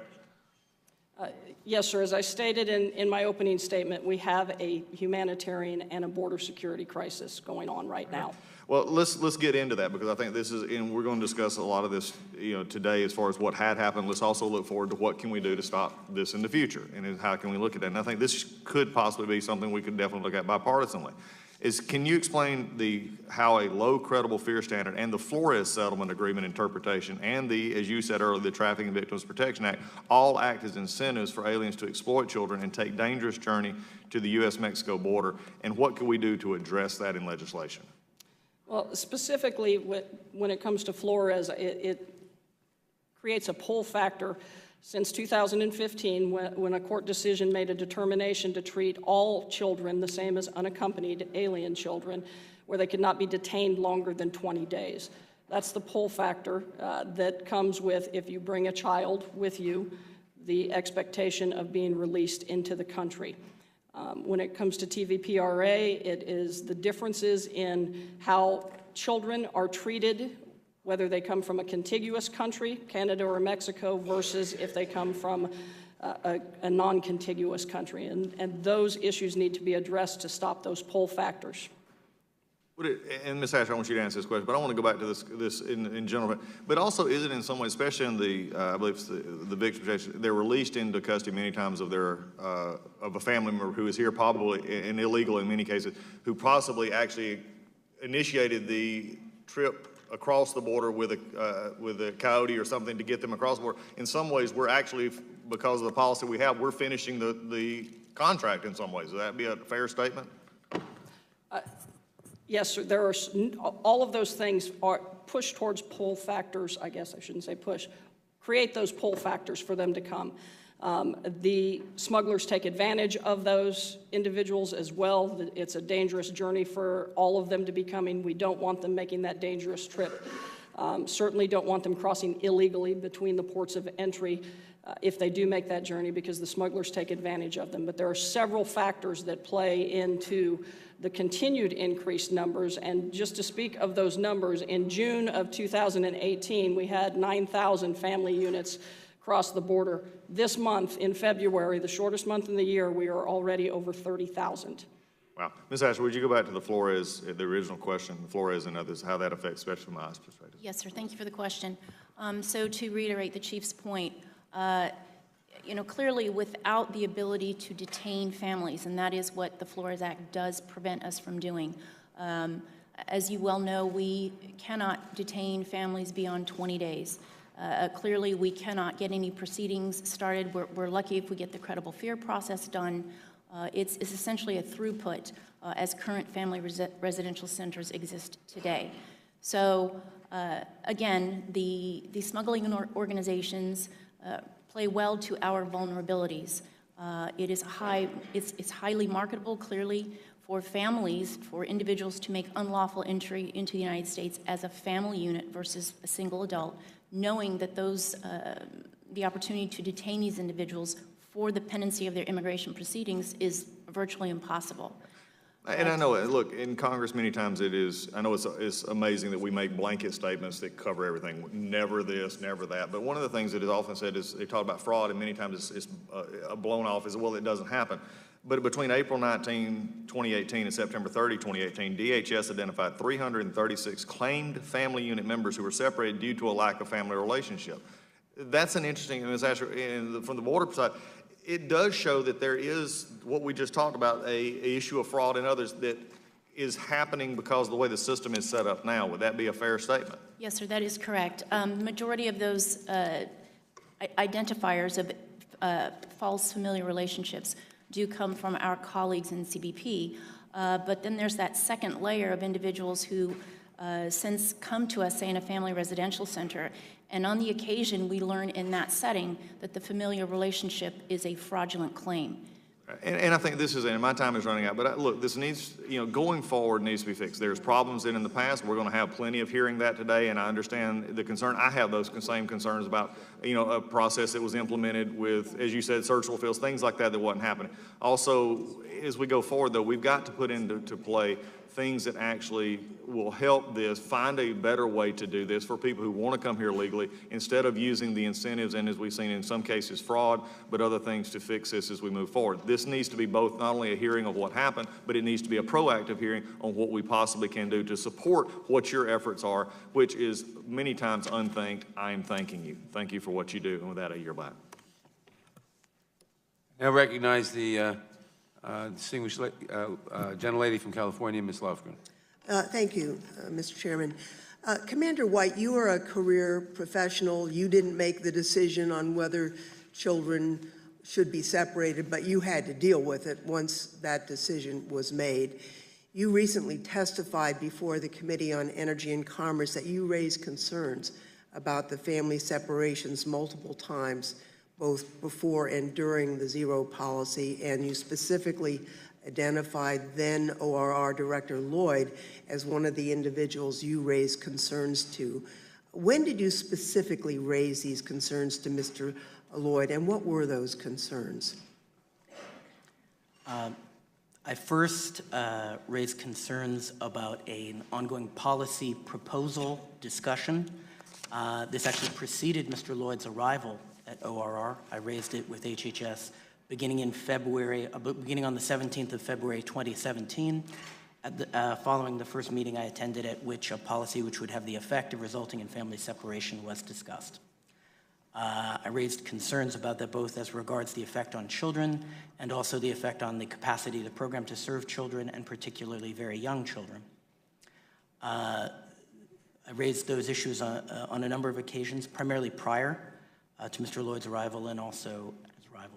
Subsequently, the issues were resurfaced in late summer as we began to see indications that increased separations were occurring, although it was our understanding that there was no policy to affect separation. I raised concerns with the director of ORR and HHS leadership at that time as well, and subsequently again over the ensuing months into January of 2018.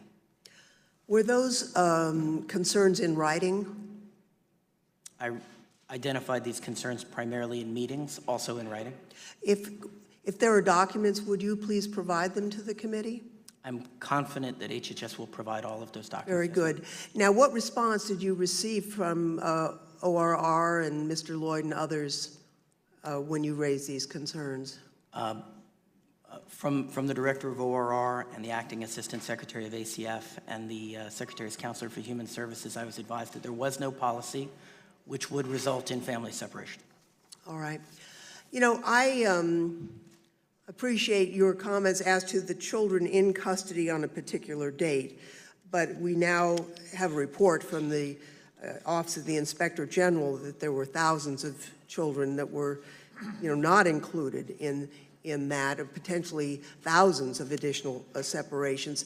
And I'm just looking at, the OIG report. It says, Border Patrol agents do not appear to take measures to ensure that pre-verbal children separated from their parents can be correctly identified. For instance, based on OIG's observations, Border Patrol does not provide pre-verbal children with wrist bracelets or other means of identification, nor does the Border Patrol fingerprint or photograph most children during the processing to ensure that they can be linked with the proper file. That looks like a recipe for catastrophe to me. I mean, if you've got, a 10-month-old, they're not going to be able to speak up for themselves, obviously. Recently, we went back into court, the DOJ, and the DOJ argued that reuniting these additional children would be too onerous and that these agencies would fight any ruling to force them to act. Commander White and Ms. Asher, is that the position of your agencies, that you would fight a ruling to identify and reunite these additional children? Commander? So as to what position we would take in court, I could not speak to that. I can certainly clarify anything I have said in declarations, which is that in ORR, our legal authority over children ends when we discharge them. Those children who were discharged to other family members are outside our sphere of Right. control, I understand that. and that is the fact. Ms. Asher? So, ma'am, as it relates specifically to ICE, if I'm understanding your question. I'm just saying what was said in court, that it would be two owners for the government to go and try and reunite these children with their parents. Is that your position? While it's a challenge, there's evidence that we did accomplish under the Miss L in a timely fashion. Granted, it was deadlines that were given to us in the court, but we did accomplish that. We've all learned post this situation that crossing of our information is imperative so that we have better tracks, so that we can respond in a more timely fashion in the event that we are to do something other differently than we currently do on ICE, and that is we reunify at time of removal. The difference for us in this process was that we had to reunify while the adults were still in prison. Well, the Inspector General actually found contrary to that if children were separated and the parents went to court and they almost all got sentenced for time served, I mean, you know, it's a misdemeanor, that they could be reunited with their children back at CBP, so then ICE and the courts sent them to ICE to prevent the reunification. That's what the Inspector General found. There are many questions. My time has expired, Mr. Chairman, and perhaps we can direct additional questions in writing to the witnesses later. Thank you. Mr. Sensenbrenner is recognized for 5 minutes. Thank you very much, Mr. Chairman. I think everything we have heard today, both in the testimony as well as in the answers to the questions, boil down to two things. You know, number one, the agencies are overwhelmed by the vast increase in numbers. And number two, there is a real problem in delayed processing. And one of the issues in the processing is determine whether there are false claims of familial relationship. I'd like to ask a couple of questions to Commander White and Mr. Lloyd. In the last Congress, I authored the bipartisan bicameral Rapid DNA Act, which the President signed into law. The Rapid DNA Act allows law enforcement agencies under standards and guidelines established by the FBI to perform real-time DNA testing at the time of an arrest and with their own booking procedures. This technology is readily available, provides for rapid and accurate testing, and is already used by the Department of Homeland Security to confirm biological relationships of refugee applicants. These are refugee applicants. These are not people who cross the border and claim asylum. Now, my questions are, what role, if any, do you see rapid DNA technology playing in family reunification efforts, particularly in answer to the concerns that I raised at the beginning? And the second, are there any statutory or other barriers that exist, such as privacy and security requirements in implementing such a program? If so, what are they so that we can fix them and you can get a quick DNA answer to solve many of the questions that have been testified to this morning? So either Mr. Lloyd or Commander White, you choose who can be first. Yes, sir. So per the orders of the Ms. L court, in the context of the Ms. L reunification matter, we are not permitted to use DNA unless we have very specific reason to doubt parentage. So let me set that one aside for a second and talk about in the steady state program. Among the things that in the vetting of family member sponsors is always required is verification of identity, verification of relationship. Our standard method for verification of family relationship is birth certificates for both the sponsor and the child that are verified by the government that issued them, so the consular authority of the home government. In cases where documents are unavailable, we do use DNA testing as a second line method. It is the program's position that the document method, which is sufficiently timely for our case management process, is the best because, first of all, it is cheapest to the American taxpayer, and second, because it is often a better indicator of actual family relationship than DNA, particularly given the number of sponsors that we have who are, for example, aunts, uncles, and grandparents.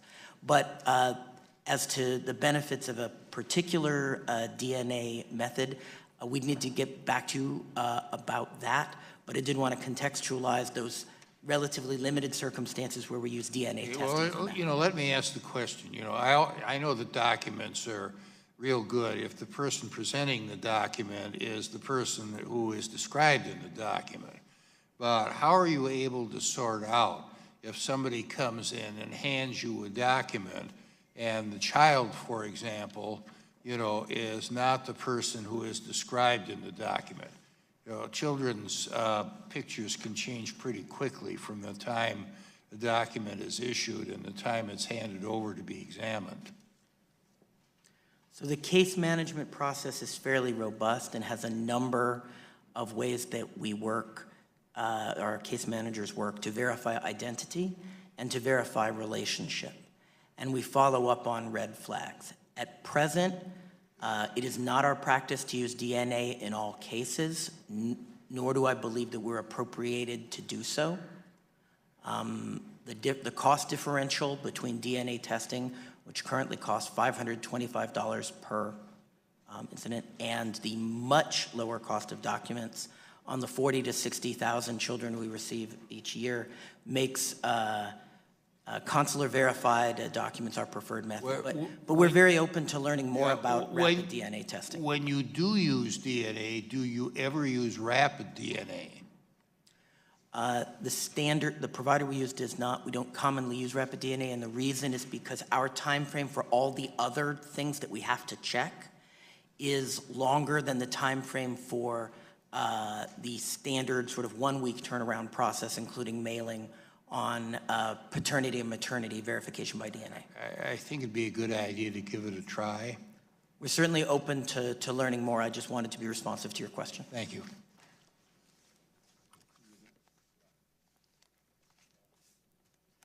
Thank the gentleman. Let me just say that I hope you will take a look at it. The committee will take a hard look at that rapid DNA proposal from that bill from last year and some others.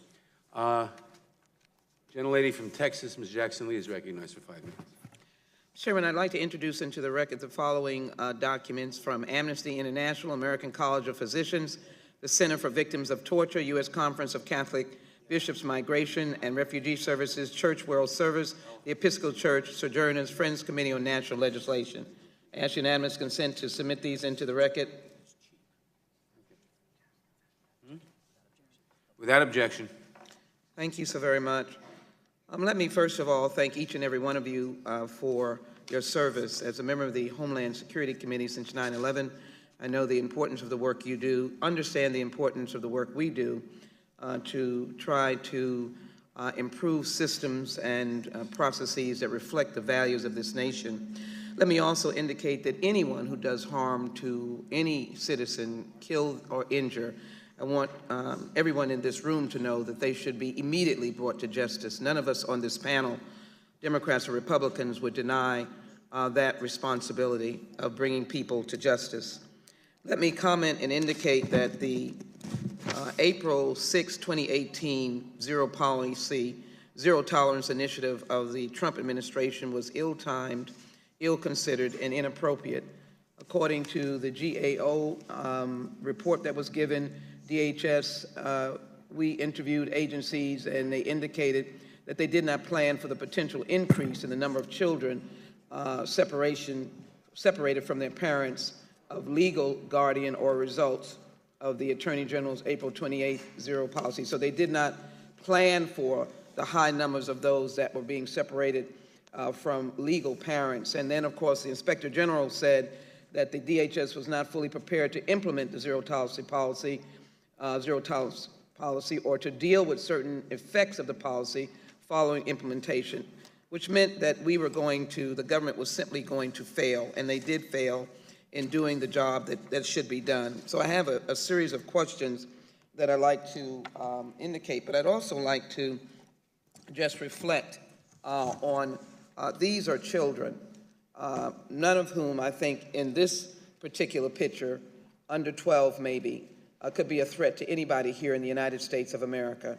None of these are a threat to anyone here in the United States. But there were children younger than this. And as a member of the Women's Working Group on Immigration, United States Members of Congress Working Group on Immigration, I held baby Roger in my hands. I'll always remember Roger because he was 9 months old, snatched from his natural guardians. He had no ability to talk. He was not identified. He had no band, no ID, nothing. And so one wonders where Roger is today. I frankly believe that there are much more, Admiral Commander, than you have indicated. That is my fear, and that is my concern. Let me quickly raise these questions. Mr. Lloyd, picking up on the lack of tracking when HHS was made aware of the zero-tolerance policy was going into effect, how long did it take for you and ORR to notice that there were no tracking of which parents were separated from what children? Congresswoman, the tracking that occurred, I wouldn't agree with the characterization that there was no tracking. The tracking that occurred within our normal case management system as part of a... So how long was that, sir? I'm sorry? How long did it take? It was... For you and ORR to notice that there was no tracking of which parents were separated from their children? Sure. Again, I would disagree with your characterization. The tracking that Can you occurred... tell me when you decided to take note of that? The tracking that occurred was in our How long after portal. April 2018? Our tracking of the circumstances under which kids come into our care is ongoing. It never stopped. It never... Okay. Did you approach CBP about tracking separated parents? If so, when did this occur? I missed the first part of your statement. Did you approach CBP about tracking separated parents? If so, when did this occur? We interact with CBP on a daily basis in our work at the field level. But I'm speaking specifically about tracking. Tracking of... When did you approach CBP about tracking separated parents? As part of the case management process, that would be one of the things that the case manager does on an Can you individual affirm basis. that, sir? You can document that that was going on? I've Yes. listened to CBP. I've visited their facilities.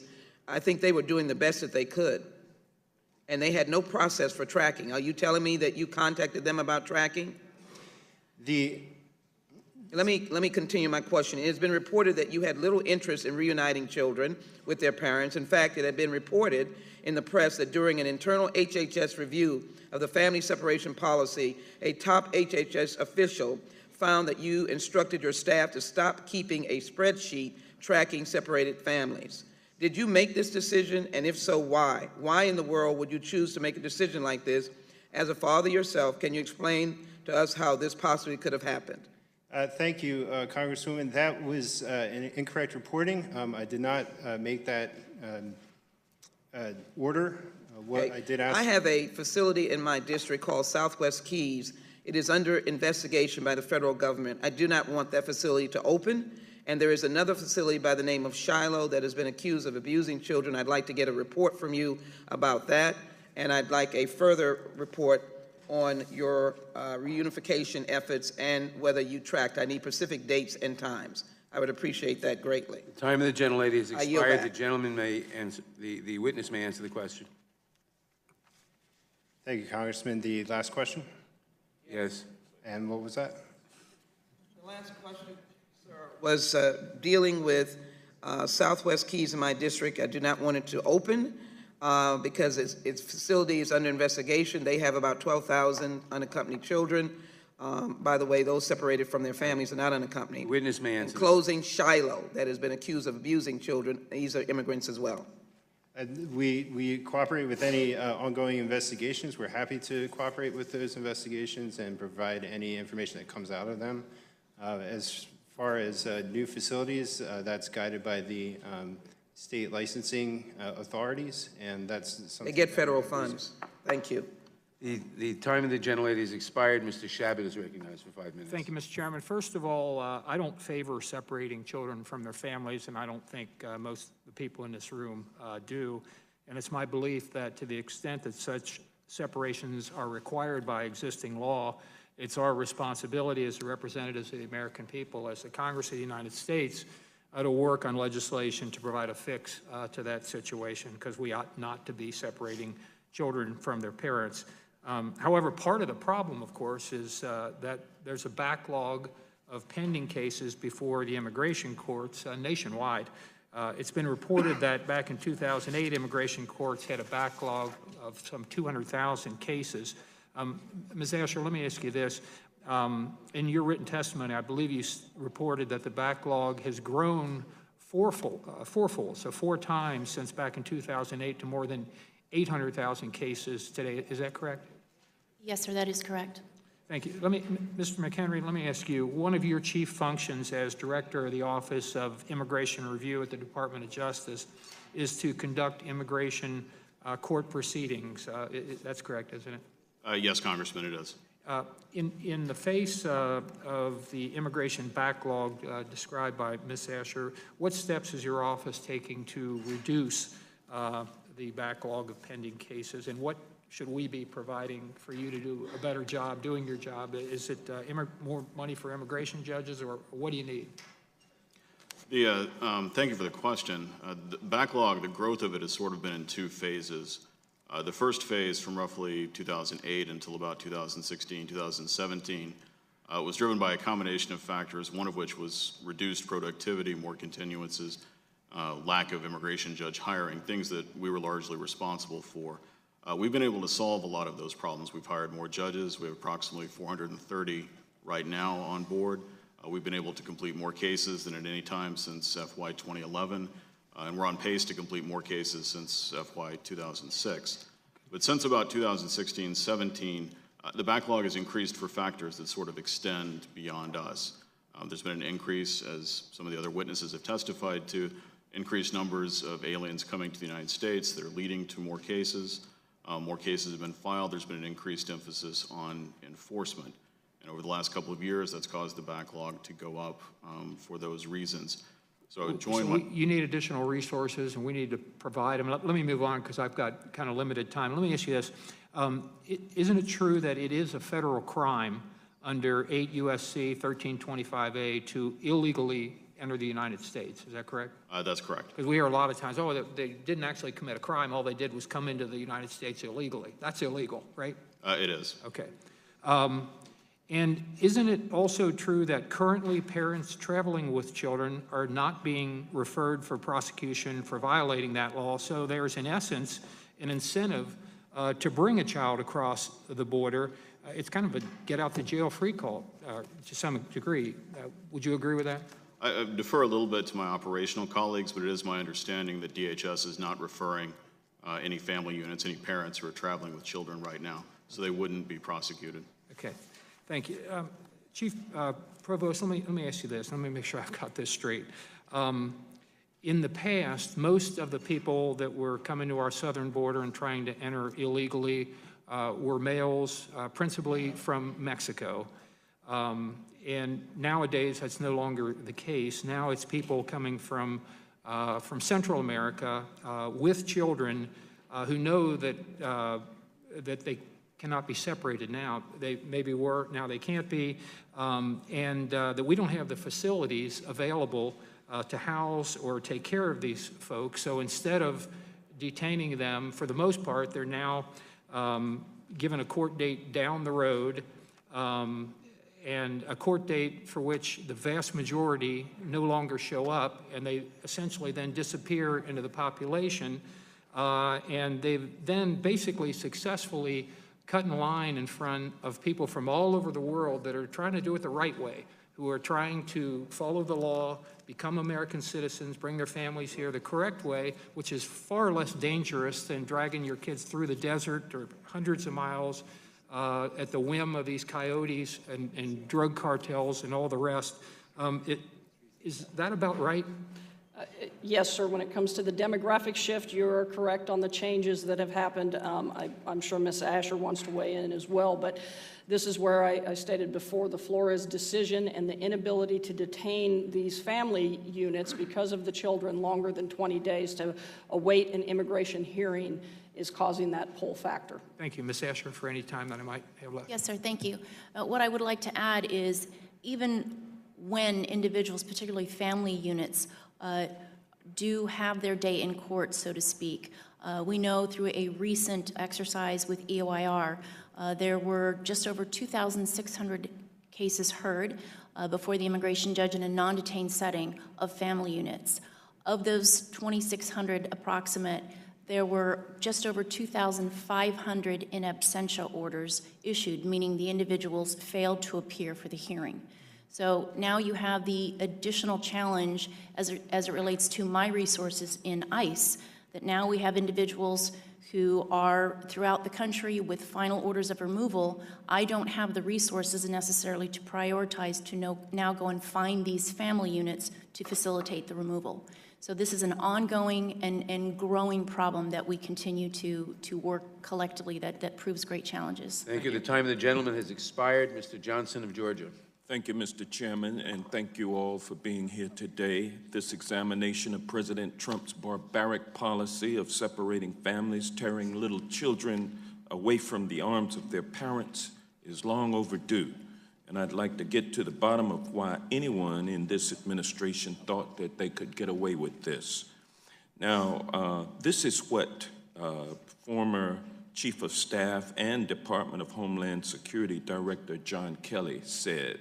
Quote, Jeff Sessions was the one that instituted the zero tolerance process on the border that resulted in both people being detained and the family separation. He surprised us, end quote. Mr. McHenry, was the zero tolerance policy just alluded to, was that a policy developed by the Justice Department? Yes, sir, it was. It was issued by the Attorney General on April 6, 2018, following a memorandum he issued in April 2017. All right, okay. Following an executive order. Does the Department of Justice usually do initiatives without consulting the White House first?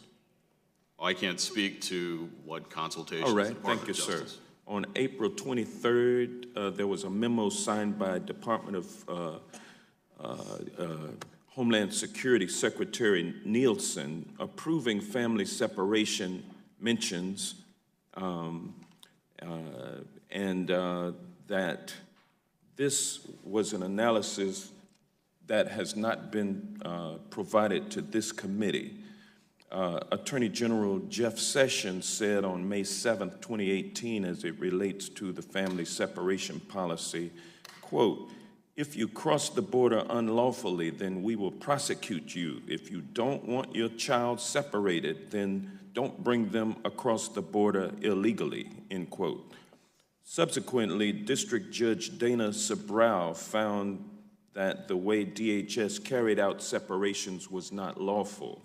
Did the Department of Justice provide any legal analysis and justification for the zero tolerance policy, Director McHenry? To the extent that's an issue in litigation, I couldn't speak to it. We also typically don't discuss. The question is, did the Department of Justice provide a legal analysis, yes or no? Again, any guidance or... So you refuse to answer the question. All right, thank you. Was any legal research or analysis done by the Department of Justice on this policy? Sorry, I don't follow the question. Was any legal research or analysis done by the Department of Justice on the zero tolerance family separations policy? I can't speak specifically to the deliberations. Well, why is that, sir? You are with the Department of Justice and you're here to testify this morning. Why can't you answer that question? We don't typically discuss sort of internal policy deliberations. I'm not asking about internal policy deliberations. I'm simply asking whether or not your department did any legal research or analysis on this issue. Well, any analysis or research would go toward those internal deliberations. All right.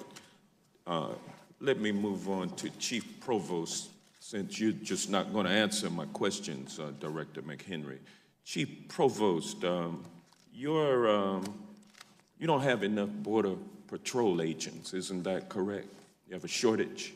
That is correct, sir. I could use more agents. And in November, I believe it was, of 2017, Trump issued a executive order, and it mandated that 5,000 additional Border Patrol agents be hired. Isn't that correct?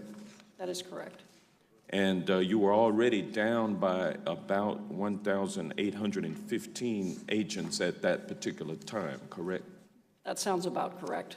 And so to address the Border Patrol officer shortage, your agency signed a 5-year contract, a $297 million contract with Accenture Federal Services to recruit and hire Border Patrol agents, correct? I believe it goes up to that amount. Yes, ma'am, and the Office of Inspector General reported that as of October the 1st of 2018, the first 10 months of the program, Accenture had received $13.6 million of that contract, but had only processed 2 accepted job offers. Isn't that correct?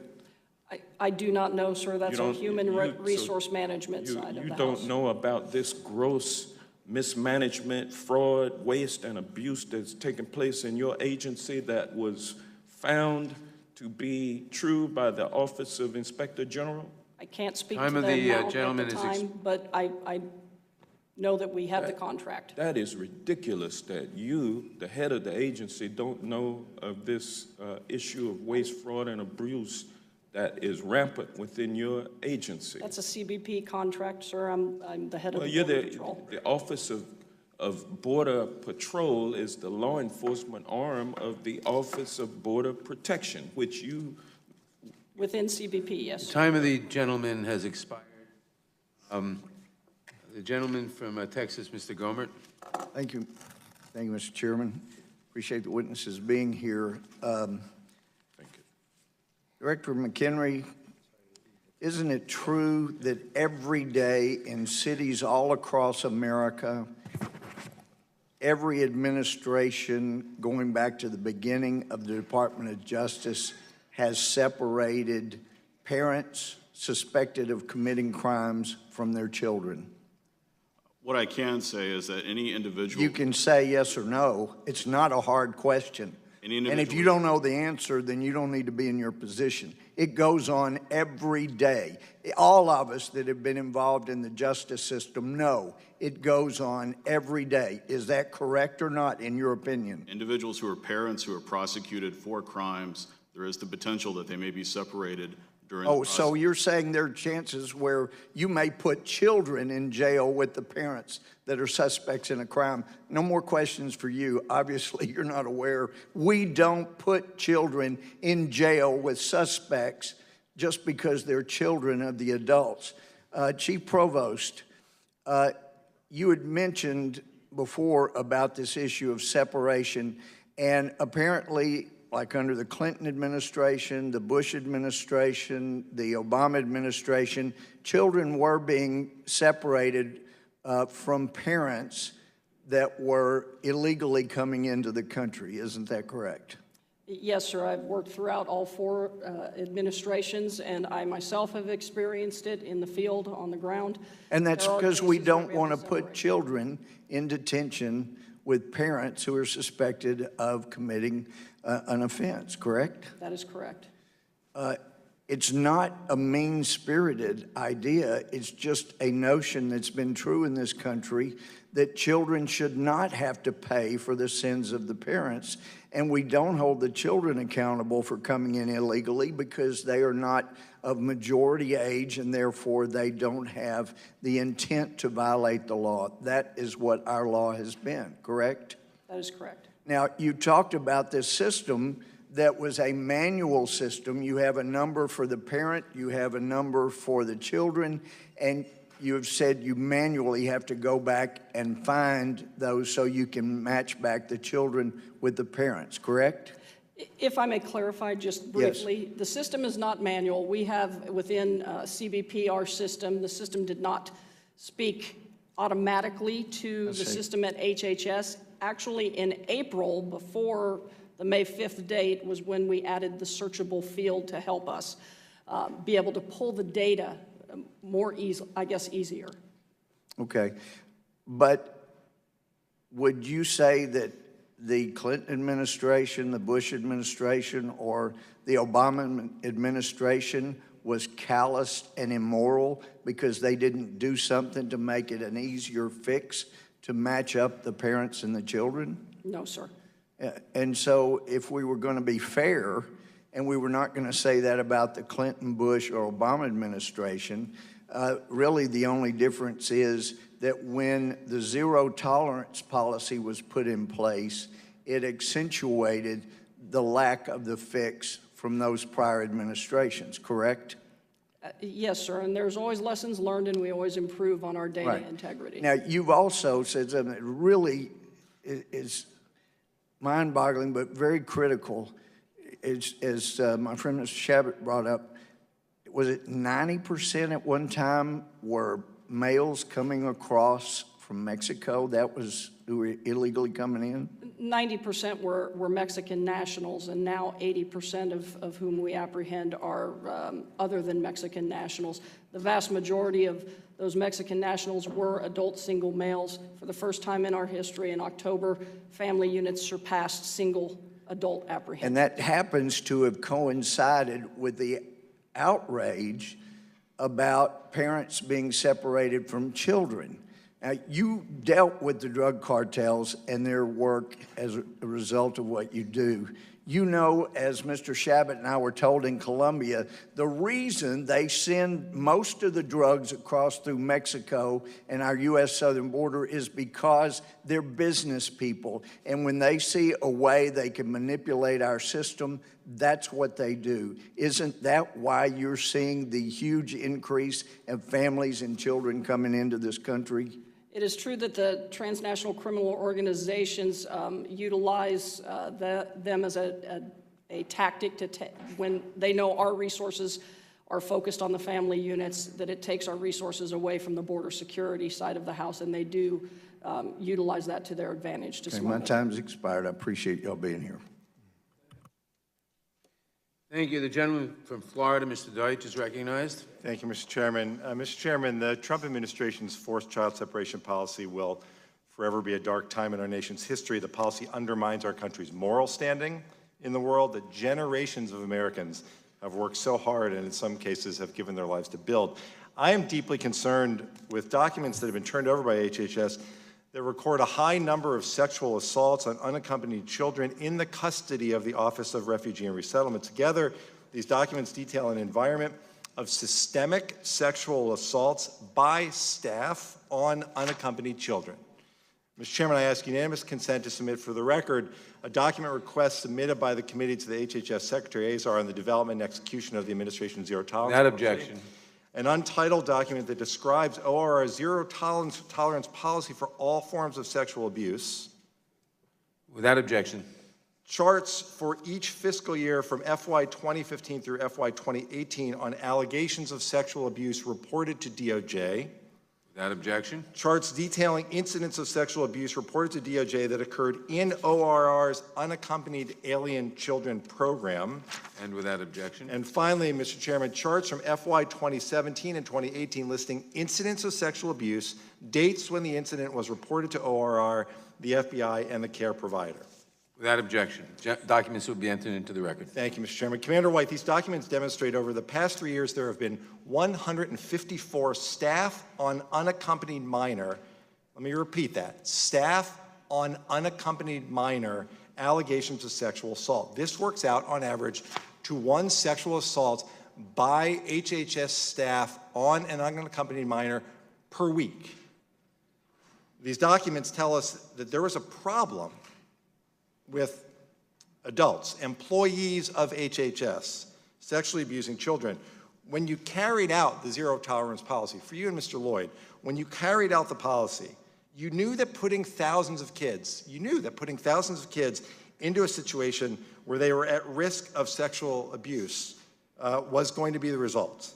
Did you discuss this issue before going forward? Did you discuss the threat of sexual abuse to these kids among each other? Were there discussions with staff? Representative, let me first correct an error.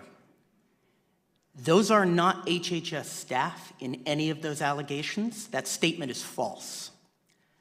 Those Commander are White, no, sir. No, those are Commander not White. H. Commander You're White. speaking of allegations of Commander sexual White, abuse excuse me one against second. members I'm of going my to reclaim team. my time, Commander White. I don't have a lot of time. And you know what I've seen? You know what I've seen in these reports that were delivered to us, buried in stacks of documents, this thick, without any notation? I saw thousands of cases of sexual abuse, if not by HHS staff, then by the people that HHS staff oversees. I will make that clarification. It doesn't make what happened anything less horrific, any less horrific. Let me just continue. Hold on one second, Mr. White, please, Commander White. The question is, when you went forward with this policy, did anyone discuss this? Was this a hesitation? Given that you had this history, did anyone worry about what was going to happen to these kids? Was the Secretary aware of the numbers in these charts? You're speaking of the numbers of our PREA reports, and those 154 are allegations, and this is a longer conversation. Well, it is a longer conversation, Commander White. In every conversation that we had about separation, we opposed separation. I appreciate that. Mr. That was Floyd, based on actual facts. And was the Secretary aware of these numbers? Was the Secretary aware that in moving forward and doing the work that you do, and for everyone on the panel, did people consider that when you went forward on the zero tolerance policy, that we're moving forward on a policy that would put these kids at risk of sexual assaults? That's the question. And if the answer is you don't know, I would ask staff to hand over to deliver to you these two charts, in particular the one that, you're right, does contain the allegations. It also contains the results of investigations, those employees who were reassigned, those who were terminated, those who continued to be employed. There are 1,000 questions that we have, but I would ask that you deliver these to the Secretary so that we can have a full exploration of them. The details of these sexual abuse allegations are shocking. Mr. Chairman and Chairperson Lofgren, I know, will join me in continuing to press the administration on these issues. It was our obligation, the administration's obligation, to help keep these kids safe, child's best interest, safety, and well-being of alien children. That's what we heard this morning. Mr. Chairman, we failed, and this is just the start of what I believe to be a very important series of questions that this administration must answer, and I yield back. Gentleman yields back.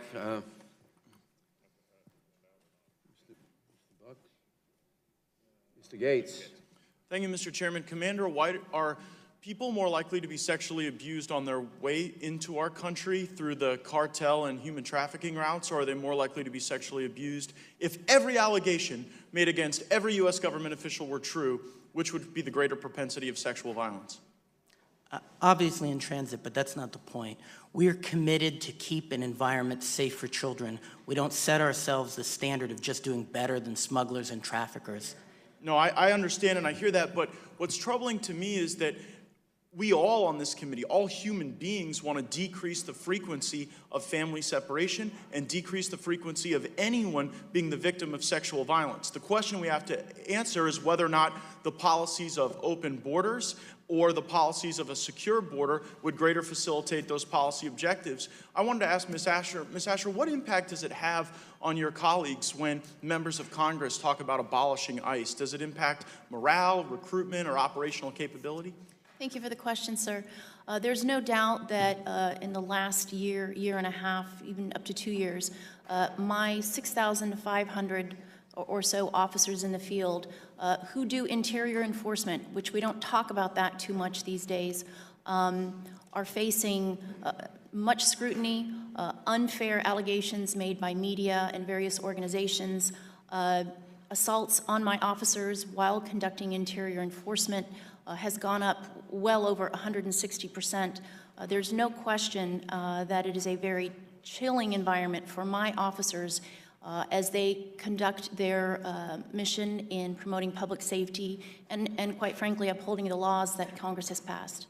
And have any of the people you've worked with shared their views with you regarding the impact on their job performance when members of Congress demonize the work done by ICE? We have on a regular basis, my field office directors, our leaders in the field, do regular town halls with our officers. Our first and second line supervisors take very seriously the repercussions of these allegations, et cetera, on our officers. And so morale, yes, has gone down. Thank you for that. I have limited time. I wanted to recount the story of Guillermo T. This is the only way we know him. He's a 57-year-old construction worker, and he would have come to the United States without a child, but because we treat people differently if they bring kids, he brought his 16-year-old daughter to the country, and he said this, and I'm quoting, "This is the reason I brought a minor child with me. She was my passport." Chief Provost, is it becoming more and more typical that people who want to come to our country illegally are viewing children as their passport or their mechanism of entry? As I stated before, our numbers of family units are increasing dramatically. Also, the increase that we are seeing is just a couple of years ago, the ratio of male parent with child was a 1-to-5 ratio. It's now almost 50-50. With female parents that are coming here. This is a tactic that we have through interviews. It is something that is being utilized. And so it's not, as I hear your testimony, and correct me if I'm wrong, it's not a function of a greater desire to have the children in the country for the sake of having the children in the country. At least with some of these individuals, the child is viewed as a mechanism of transit.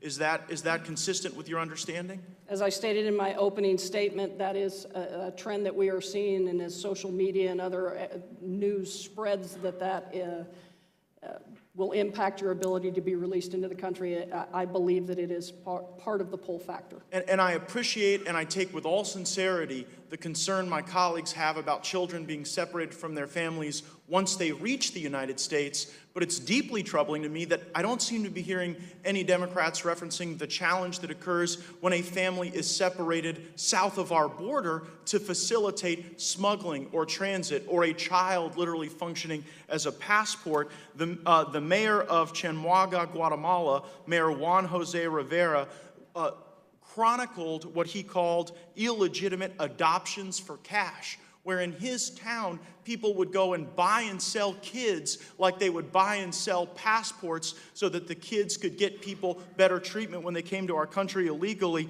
He said, and I quote, "This is the most serious problem we have." And so I'm wondering if you could share with us the feedback you've received from people in other countries about the impact of the United States' policies on family separation that occurs south of our border. Well, what I can easily speak to is the fact that those numbers are increasing of the fraudulent cases. We've identified at least 1,700 cases so far since April of this year, or of this past year, of definite fraud cases. Those are the ones we've been able to identify, of individuals that are coming with a child that they are not a parent or guardian to. Mr. Chairman, may I be recognized for unanimous consent request? The gentleman is recognized. Thank you, Mr. Chairman. I see my time has expired, but I'd seek unanimous consent to enter into the record a June 22nd, 2018 New York Times article entitled, "Why Are Parents Bringing Their Children on Treacherous Treks to the U.S. Border?"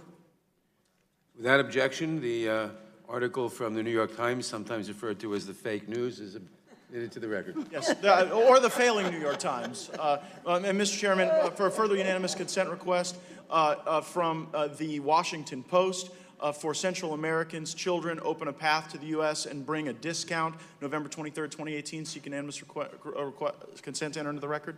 Washington Post, too, without objection. And one final one, Mr. Chairman, from the Washington Times from Tuesday, May 22nd, 2018, eye-popping surge of illegal immigrants abducting children.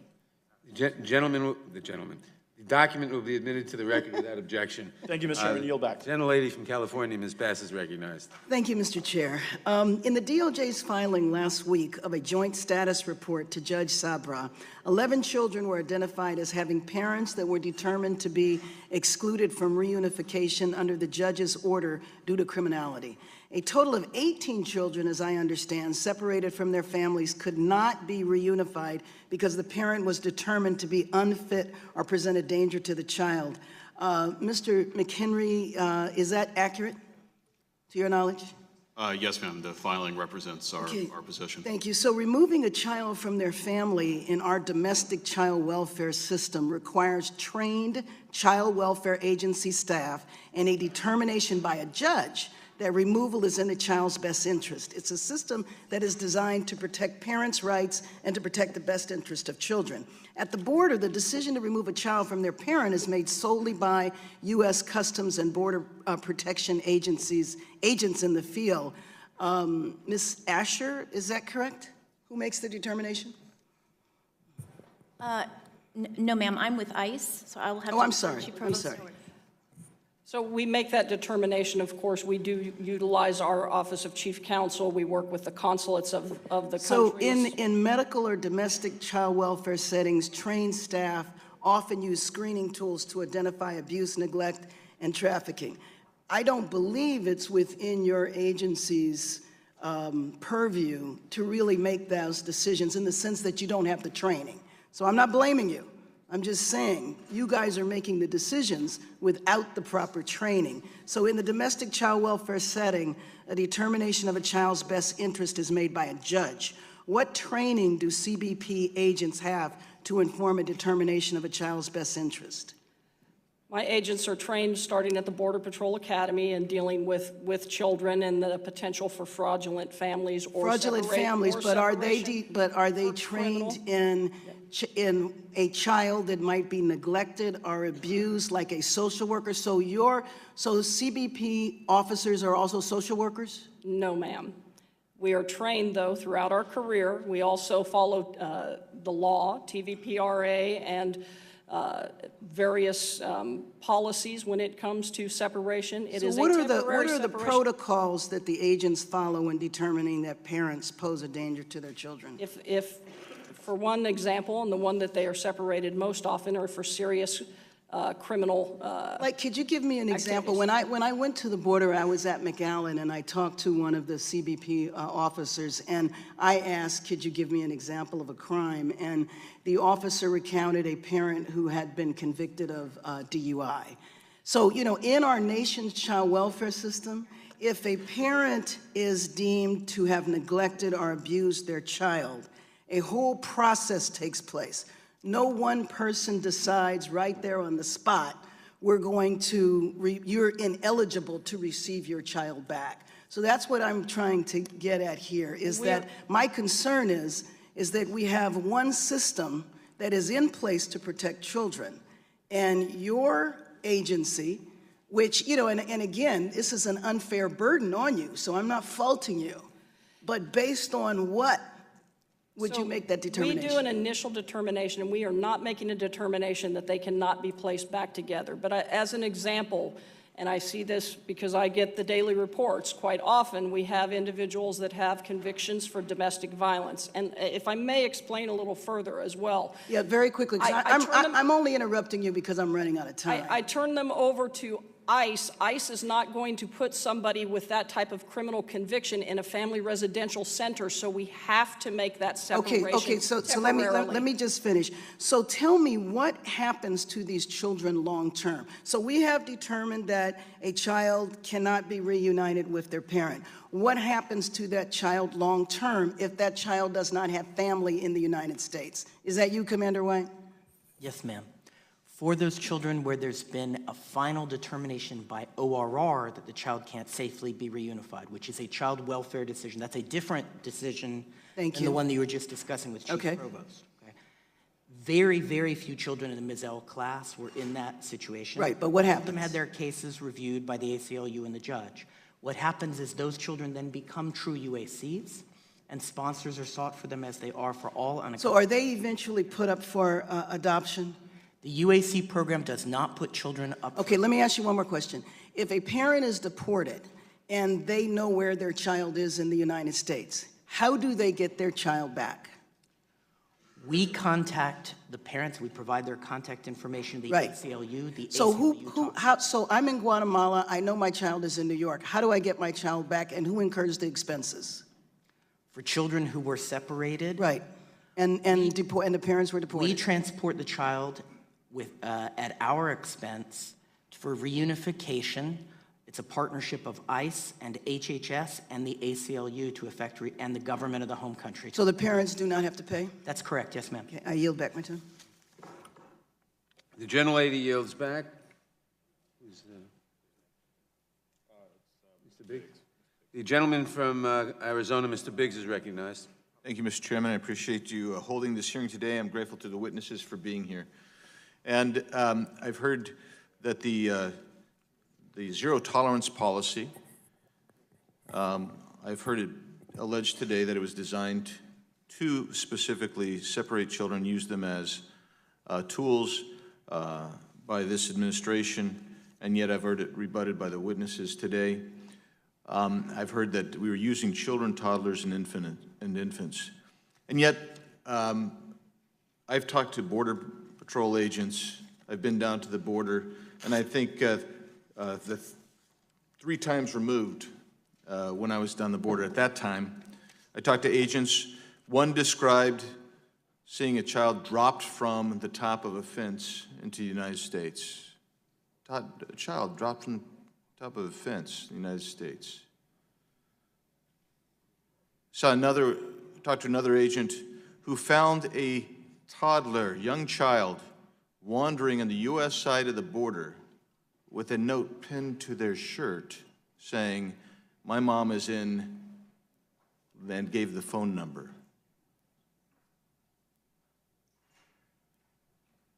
I just received an email or a text exchanged recently where 2 young boys on a list in a facility with their parents' name there, they inquired of the youngest, 9 years old, is this your parent?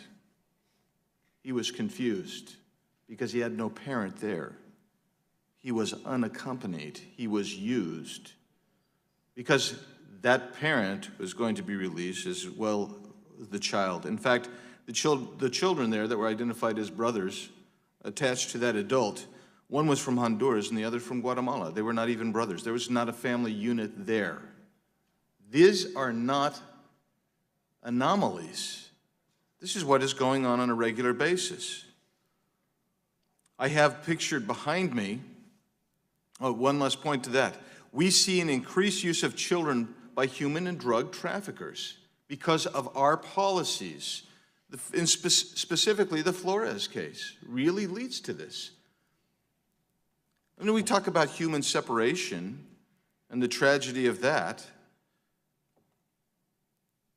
of families being torn asunder. Someone even called it kidnapping today, which is kind of outrageous. It wasn't kidnapping. But what we have here behind me are victims of forced separation because of illegal aliens who were in the country who committed criminal conduct. I have Marianne Mendoza, who's in the gallery today. Her son was killed by an illegal alien. Steve Ronnebeck, his son was killed by an illegal alien. Marla Wolf, her husband, the father of her 2 children, was killed by an illegal alien. That is permanent separation. And that is in part due to policies that fail to control our border and prosecute. And when you have policies that allow 72,000 people last year alone to be let loose into the interior because of an antithesis or an antipathy toward family separation, or actually the antipathy is more towards prosecution of these illegal aliens, then you see our communities receiving these people, large numbers of people. Ironically, the folks who want to keep families together passed a bill recently that eliminates 2,500 family beds, that it reduces the funding for detention of those who are in this country illegally and are being detained for one reason or another. Well, as we as we proceed here and we see that our policies don't provide deterrent, they actually provide incentives to come into this country, which is why you are seeing the marked increase month over month, year over year, of unaccompanied minors and families coming into this country. So this hearing is interesting. I appreciate the chairman for holding it, but we need to do more than that. We need to enforce our laws, and I yield back. Recognize the gentleman from Rhode Island. Thank you, Madam Chair. It is hard to put into words the practice of ripping innocent children, many of whom are arriving seeking protection and asylum from unspeakable violence, and ripping them from the arms of their parents. It is hard to describe in words how that practice does violence to our moral standing in the world and to our great history as a country.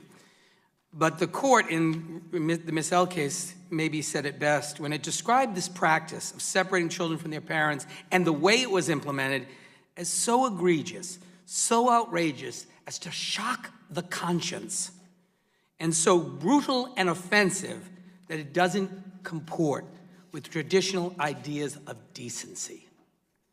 And so I'm pleased that our chairman is finally, because the Democrats took the majority, we're having a hearing so we can get to the bottom of how this happened. And I reject the notion that we have to make a choice between securing our borders and the hideous policy of separating children from their families. We can secure our borders and keep this country safe and do it in a way that is consistent with our values. So the first thing I want to ask you is I sent all of the witnesses a letter back on February 7th asking specific questions about how many children have been separated, how many have been united, whether the individuals can be identified, the parents and the children. Ms. Asher, can you answer the questions I put in that letter to you on February 7th? Thank you for the question, sir. By the way, you don't need to thank me for the questions. I have really limited time, so I just ask you to please answer them respectfully. The various questions that you have posed in there are in a consolidated report that's updated regularly, and that's the joint status report from the court. Okay, and will you send that in response to my letter? Will you forward that to me? We can have that sent to you. Thank you very much. So it's very clear, Chief Provost, that at the time that this policy was announced, this zero tolerance policy was announced, that CPB did not have in place a system for the tracking and identification of children being separated from their parents. Correct? No, I would disagree with that. We had the ability to track. We also had added a searchable field. Okay. Within our systems were different than HHS's, and we have been improving on that. I'm going to read to you exactly from the Office of the Inspector General. I know criticism is tough. In June of 2018, and I quote, "No centralized system existed to identify, track, or connect families separated by DHS." The court order, the court decision, similarly says, the practice of separating these families was implemented without any system or procedure for tracking the children after they were separated from their parents, enabling communication between the parents and their children after separation, and reuniting the parents and children after the parents are returned to immigration custody following completion of the sentence. So the court, after listening to evidence, and the Inspector General said there was no system in place. And my question to you, Chief, is when that order of family separation or zero tolerance was announced, did you or anyone in your department say, we don't have the system in place to keep track of these kids. We need to build a system before we can stop separating children from their parents? That's a yes or a no. I don't believe it's a yes or no, and there is a system to track. That you've built since that time. I'm asking at the time you began to separate children from their parents, when a system, so that you disagree with the court's finding and the Inspector General, both? I disagree with that finding.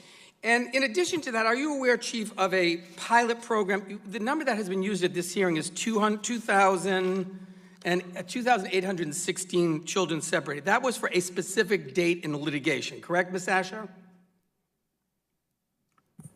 If that's what it says in the report, yes. Well, do you know how many children have been separated from their children, period, during the time you have been in charge of this policy?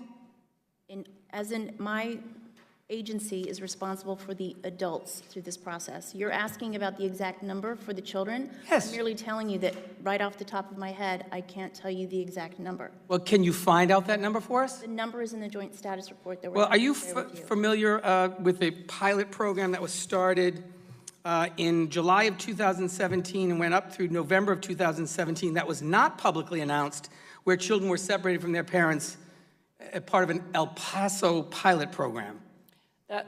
Ms. Asher, are you familiar with that program? I think that's a question for me. It's a question first for Ms. Asher, then I'll get to you, Chief. Are you familiar with that program? I am not familiar with that program, no. You've never heard about it?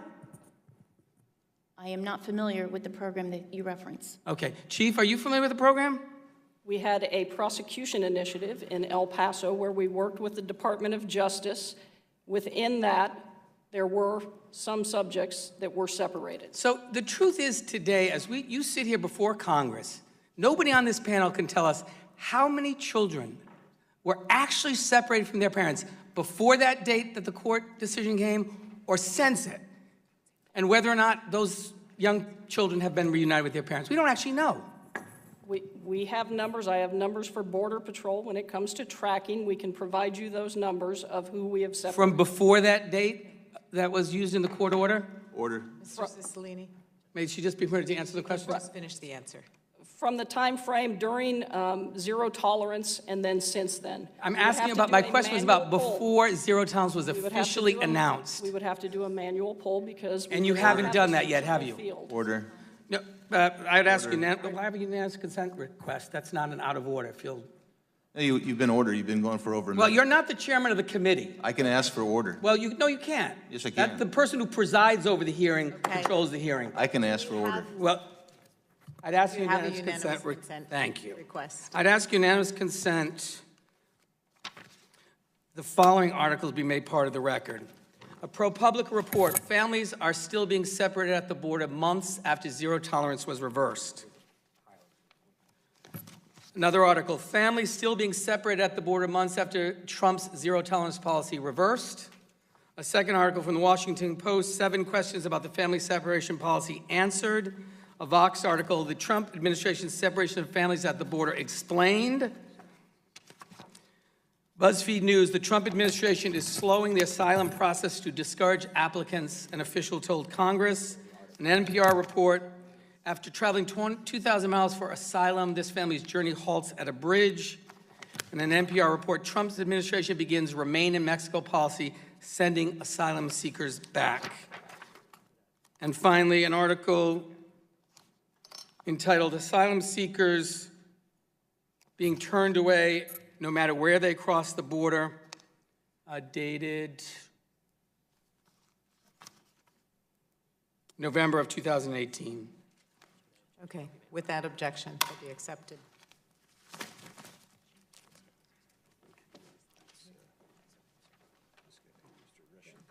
Okay, the gentleman from Pennsylvania is recognized. Thank you, Madam Chairwoman. And thank you to all the witnesses who came here today. The work you do is absolutely critical for the safety and security of our nation, so thank you. There's definitely no question in my mind that we're dealing with a humanitarian crisis at the southern border. I just want to throw out some statistics. In April 2017, 1,118 family units, that's, as you testified, adults traveling with minors, were apprehended by Border Patrol. But by 2018, December 2018, that number was up to 27,518 family units. That's a 2,332% increase. So over 2,000% increase in just under 2 years. And following the precedent of administrations that came before the current DHS, DHS has separated adults and children in certain situations, including when they believe a child has been trafficked. So rather than debate what I think is a non-existent family separation policy, I'd like to focus on something that poses a very real threat, and that's the despicable practice of human trafficking. The stats speak for themselves. During the fiscal year 2018, ICE and Homeland Security investigations made 1,588 trafficking arrests and identified 308 victims. So of the 1,588 arrests, 1,543 were for sex trafficking violations. This is modern day slavery. As a nation, we have a moral obligation to protect women and children from falling prey to this practice. I applaud President Trump for the steps he has already taken to combat criminal organizations that engage in human trafficking, to strengthen programs supporting survivors, and also bring human traffickers to justice. I know several of you mentioned human trafficking in your testimony already, but can you please elaborate on how the current family reunification process and the current policy help combat human trafficking?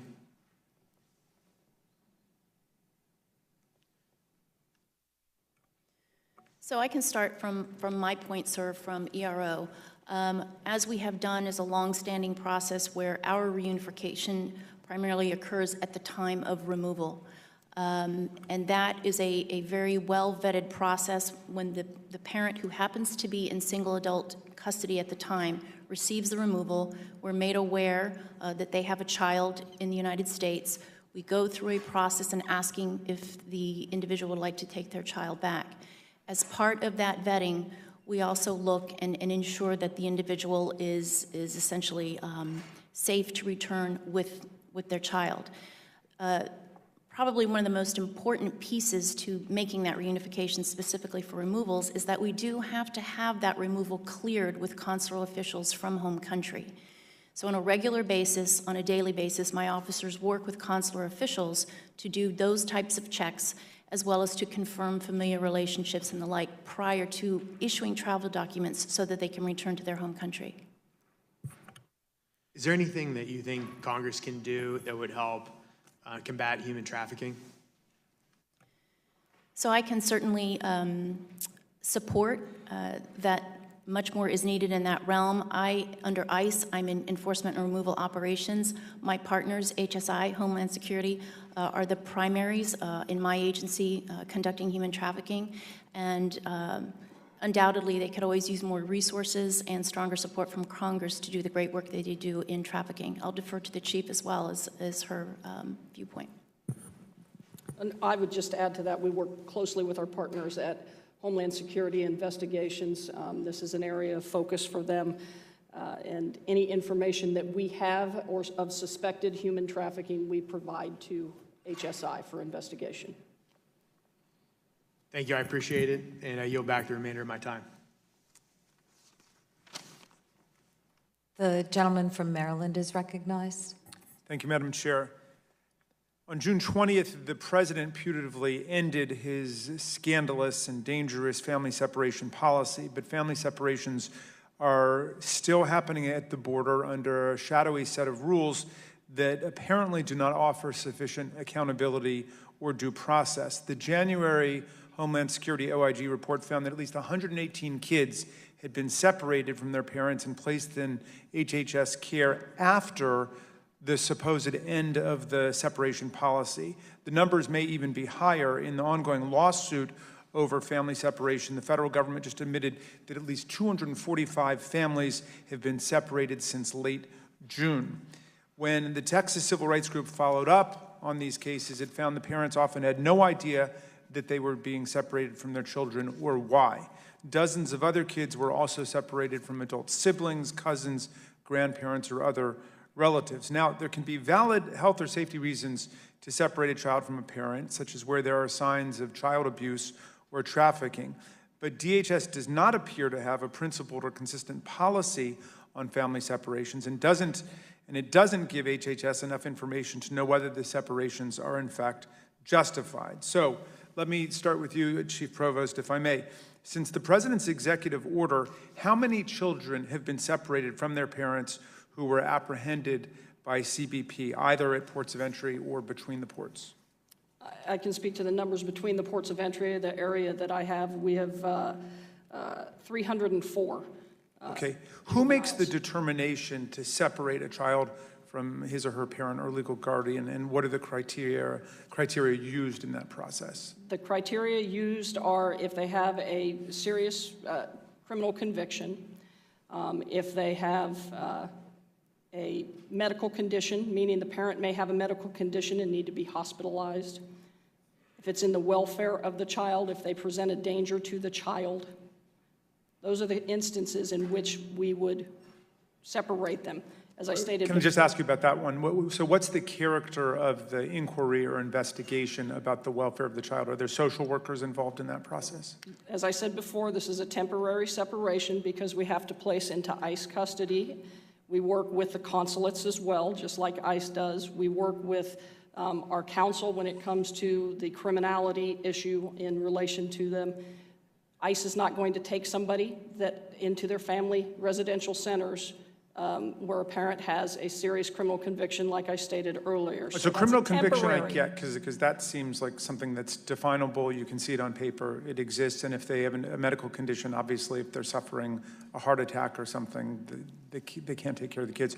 But welfare of the child, as we know, is a very big, slippery standard, and so who's making that decision? The customs agent? My agents working with our counsel, the consulates, we make an initial determination, and we err on the side of the caution for the child based on laws on the books. We are following TVPRA, we are following for the concern of the child, but we... Do the parents have an opportunity to be heard during that process? Of course. We And interview them. Is the decision to divide them from their children, is that an appealable decision? Yes, that is not that, as I stated before, that is a temporary. We give the parents information when we do the separation. We do track all of this, and we provide the information to HHS. Do you have so they written the guidance for the information. agents? We have guidance that has gone out on it since the executive order. And I Can we see a since copy Ms. of that? L Can you that show has us the gone out to guidance? field. Do you have a copy of that guidance? We can provide that guidance. Could you, and so this goes out to every agent and say, here are the steps that you follow? We sent the guidance out once the executive order came out, and then, of course, Ms. L, after that, we provided further guidance. Okay. Do CBP officers receive training about how to make these determinations? We received training about dealing with family members from day one at the Border Patrol Academy. We are trained every year on TVPRA and on Flores. That's a recurring training for our agents on the law. It's been reported that DHS may be separating U.S. citizen children from their parents at the border as well. Is that right? I'm not sure in relation to... Well, if their parents are non-citizens, but they're citizens, then there have been cases like that. That would not be a reason for a separation from our perspective on it. There would Okay. have to be the other circumstances that would revolve around it from Border Patrol. Okay, finally, does any federal government agency have the responsibility to track all of these children who've been separated from their kids today? We provide that information to HHS. I don't know if the commander wants to weigh in, or Mr. Lloyd.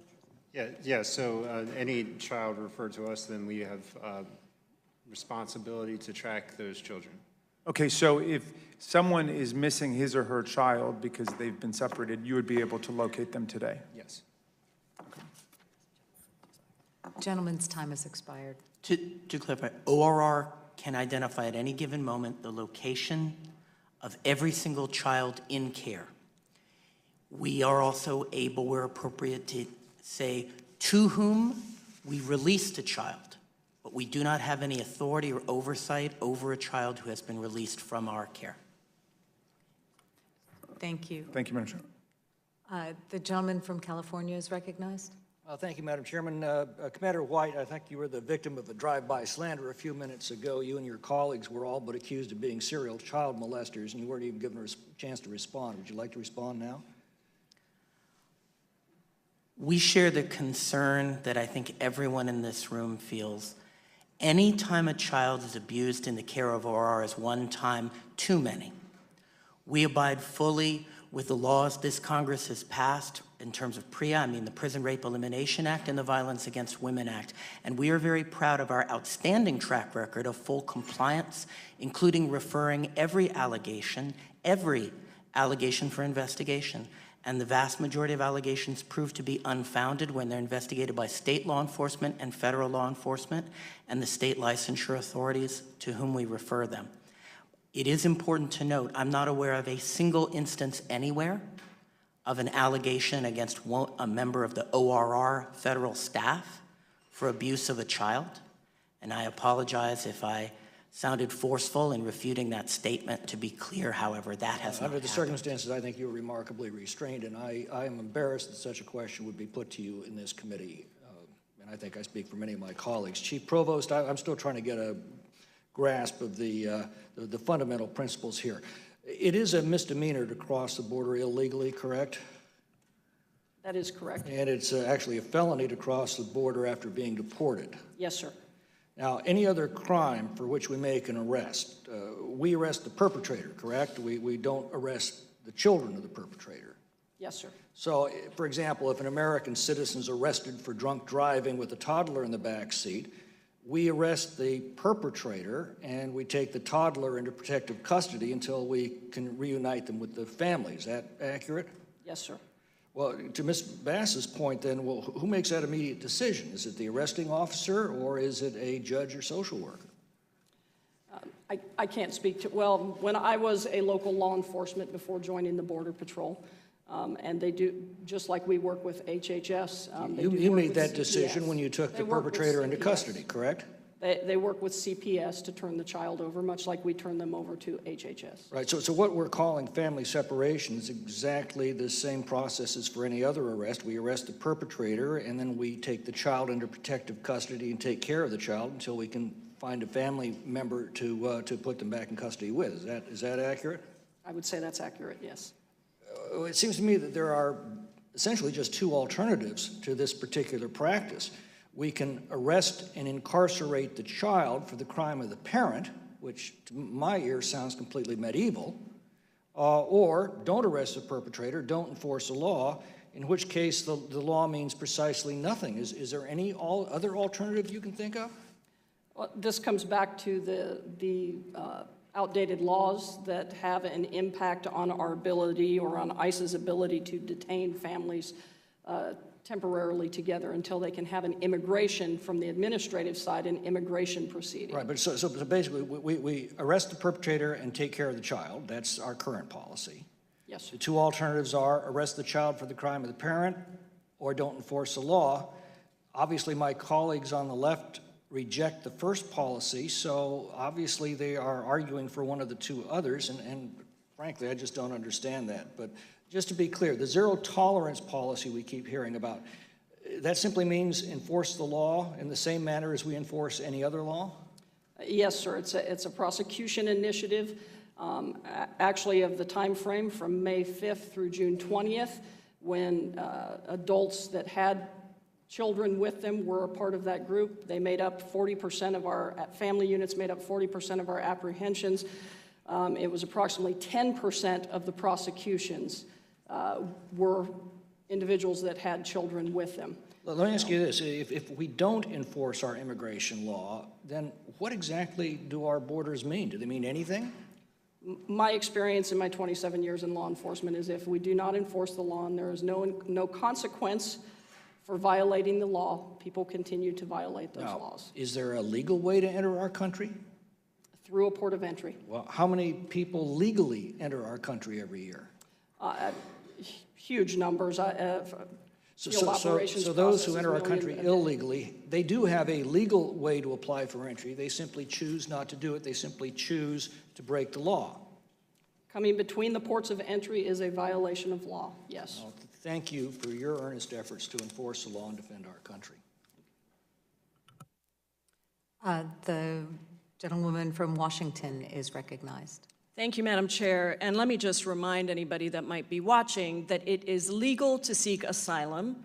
It is, in fact, not just legal within our laws, it is legal within the human rights conventions that we are party to. And so when the gentleman asks about whether people should come through legal ports of entry, let me also just remind people that the Trump administration tried to ban asylum seeking and started the process of metering, which then prevented people from coming through legal ports of entry to actually take advantage of a process that is legal. Everybody knows that I have been haunted by what I heard from 176 women in a federal prison. I was the first member of Congress to go and speak to these women who were asylum seekers who had been ripped apart from their children, and I am a parent, and it haunts me to this day. Chief Provost, are you a parent? Yes, I am. Ms. Asher? Yes, I am, and a grandmother. Thank you. Mr. Lloyd? Yes, Congressman. Mr. Commander White? Yes, ma'am. Director McHenry? I am. I think it is critical that we ask that question because we are talking about children, and we are all parents who understand what that means. So as parents, I don't think anybody on this panel would argue that you would be not devastated if the government tried to forcibly separate you from your child, including, by the way, a breastfeeding baby that was taken. Commander White, you testified on February 7th in the House Energy and Commerce Committee that you, as an expert in child welfare, had expressed concerns to Mr. Lloyd, specifically that family separation, these are your words, would be inconsistent with the Office of Refugee Resettlement's legal requirement to act in the best interest of the child and would expose children to unnecessary risk of harm. Is that correct? That's correct. And in fact, Commander White, you testified that you warned 3 Trump appointees about the potential health risks of family separation more than a year in advance of this policy. Is that correct? Yes, ma'am. Commander White, I want to thank you for raising these concerns repeatedly and for having at least a sense of compassion and moral obligation that seems to be completely missing from anybody else. Mr. Lloyd, you were the head of ORR, the primary agency tasked with caring for these children. When Commander White, as a child welfare expert, warned you about the cruel consequences of family separation, were you concerned? Yes or no is fine. I accepted what he told me. So you were concerned or not? So You obviously were not. He reported what the consequences would be, and I listened to So what you heard his deep concerns, and you, at that point, according to the October 2018 Government Accountability Office report on family separation, this is at a time when ORR officials noted to you that there was more than a 10-fold increase in children separated from their parents in 2017. Did you take any actions whatsoever to address those concerns? Yes, we did. So in the end Make of it brief, please. In the end of 2017, Commander White noted to me what we were seeing in our field, and so we followed up on what had been anecdotal reports of these. Did you do anything to start tracking the children? Yes, absolutely, we did. So did you ask DHS to make sure that your agency had what it needed to eventually reunite children with their parents? We did communicate with DHS regarding what trends. I just want to remind you that your testimony here is under oath. According to GAO, this is a quote, ORR officials noted that they considered planning for continued increases in separated children, but did not do so because DHS officials told them that DHS did not have an official policy of separating parents and children. Did you tell ORR officials not to engage in any planning, Mr. Lloyd? No, I did not. And your employees, many of whom are child welfare... Could I clarify that? Briefly. And so planning is something that, so I never directed anybody to not plan. You didn't direct anybody to not plan, and you didn't direct anybody to plan to ensure that we actually could address the serious concerns raised by Commander White, a child welfare expert, about the long-term consequences to these children. Commander White, when children are separated from their parents, even if they are reunited 3 months or 6 months later, can you tell me if the impact on those children for the entire life is potentially devastating to them? The best available evidence is that separation of children from parents entails very significant and potentially lifelong risks of psychological and physical harm. Very significant and potentially lifelong impacts.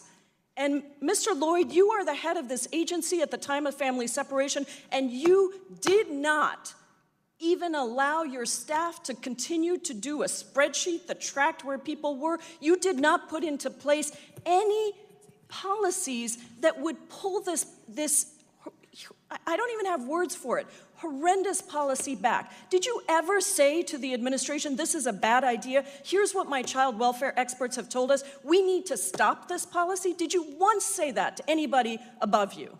The gentlelady's time has expired, but you may Okay, answer the to question. answer your last question, I did not say those words. You never said that to anybody. Order. You never told anybody that this was a deeply harmful policy. Madam Chair, I believe that this is just outrageous. I get worked up every time I see it because I see that nobody is actually taking this, I shouldn't say nobody, Commander White has. People are not taking this seriously in terms of the deep, long-term effects on these children. Madam Chair, I yield back. I have a parliamentary inquiry.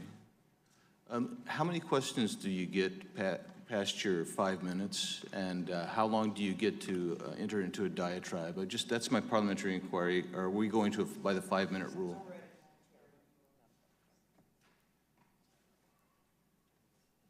So is there no response by parliamentary inquiry? That is not a parliamentary inquiry, but the gentlewoman from Florida is recognized. Thank you so much, Madam Chairwoman, and let me just thank our witnesses for being here. Look, it appears to me that you have been given an improper and unjust order, and the person who's ultimately responsible for the mess that has been created, the self-inflicted wounds, is not in this room.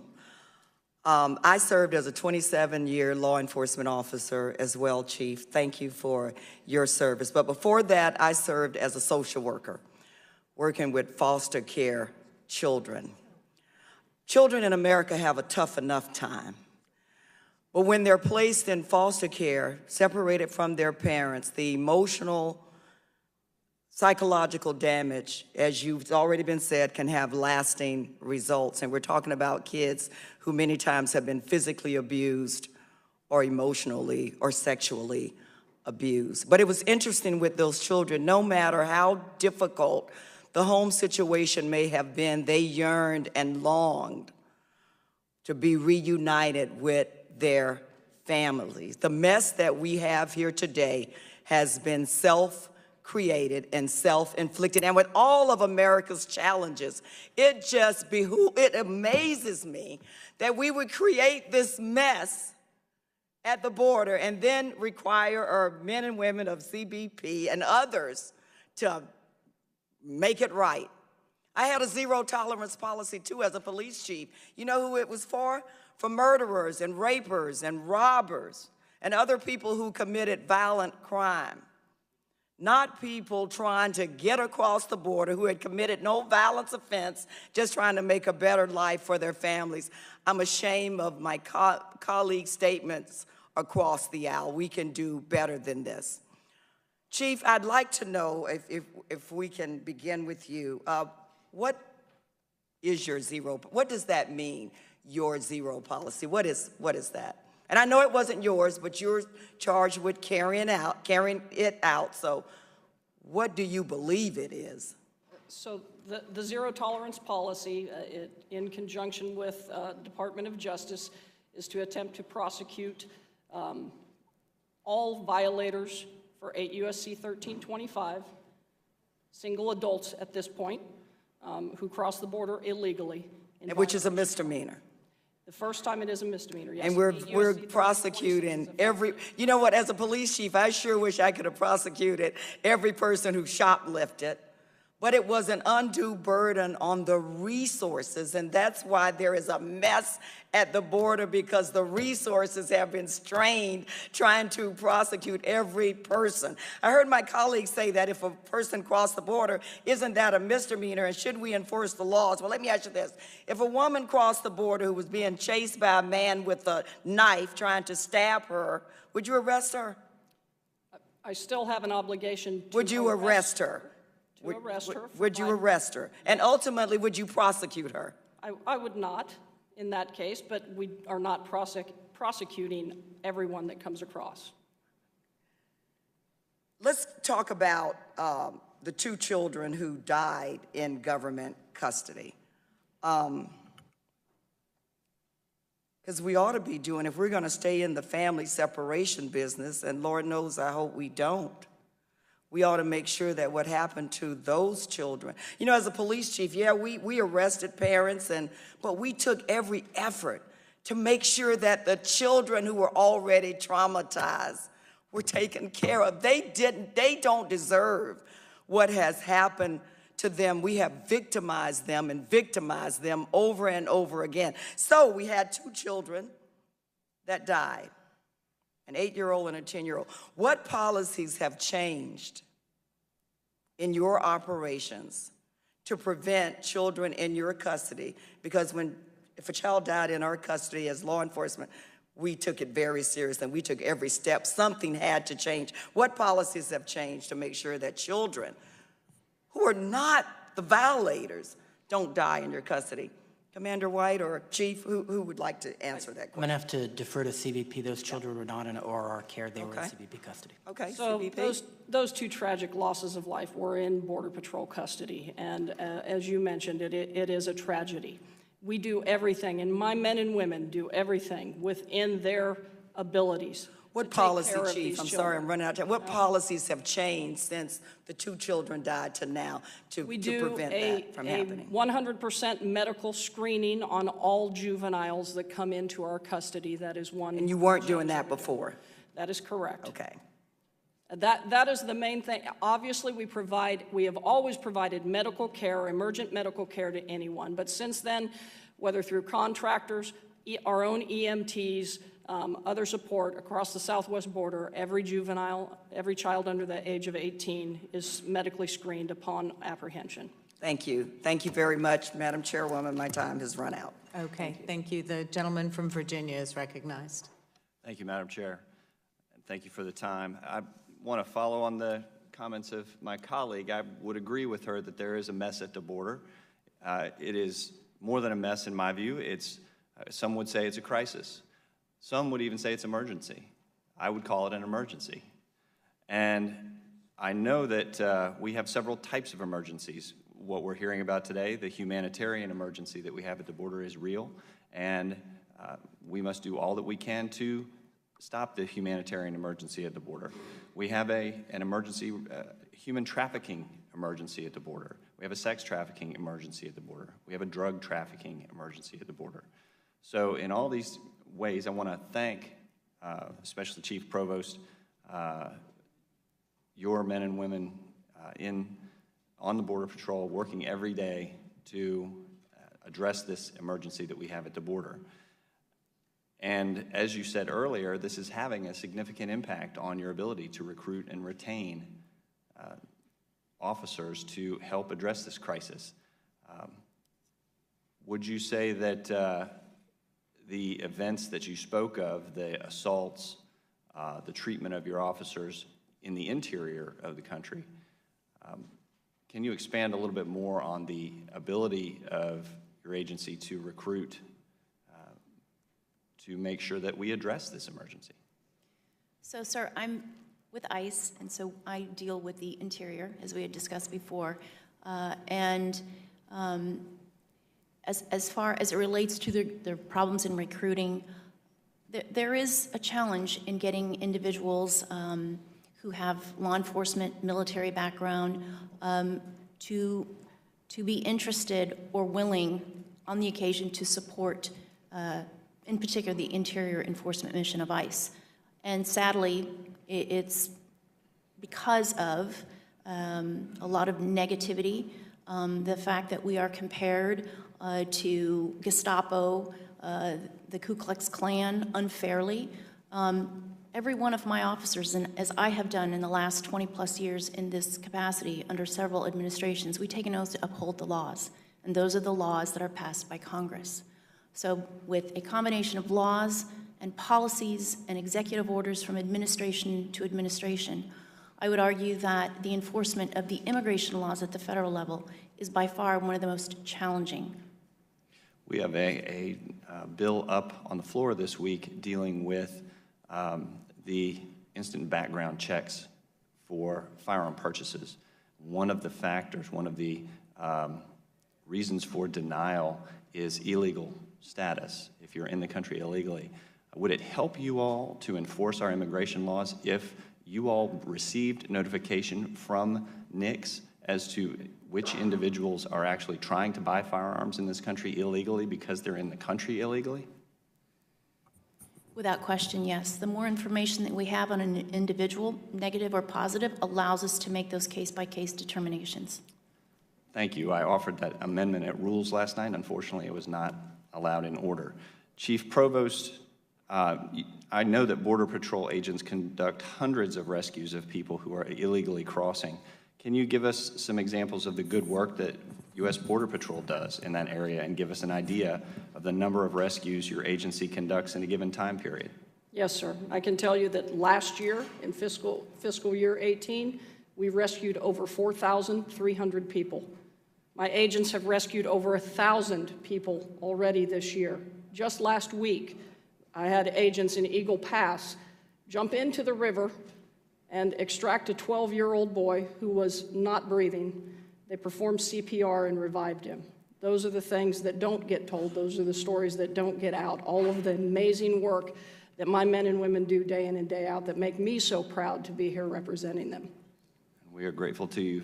Thank you all, and I yield back. Thank you, and I will recognize myself for 5 minutes. First of all, I want to enter without objection an article from Vox over this weekend entitled "Hundreds of Families Are Still Being Separated at the Border." As I've been listening here, I've been struck a couple times by the denial of humanity of many of these families and children. When the issue is framed as an invasion by aliens, and when we refer to children as UACs, it's easier to pretend they're not human or worthy of compassion. When you say that the cause of migration is legal loopholes or bad judicial decisions, rather than the dire conditions of violence and poverty in these people's home countries that's literally driving them from home, I think it's easier to slam the door against these kids and these families. This hearing is a recognition and an insistence that on that humanity, a recognition that the Flores decision also addressed, and a recognition that just following orders is no more an excuse today than it was back in Germany. I've also been struck that the introductory testimony of the witnesses focused on efforts to reunify families after the border separations, the family separations were exposed, and after a federal court ordered it. But in our oversight capacity, we want to know how this un-American policy got put in place in the first place, and to prevent it from happening again. So, you know, there's been a claim that families are only being separated when there's just cause.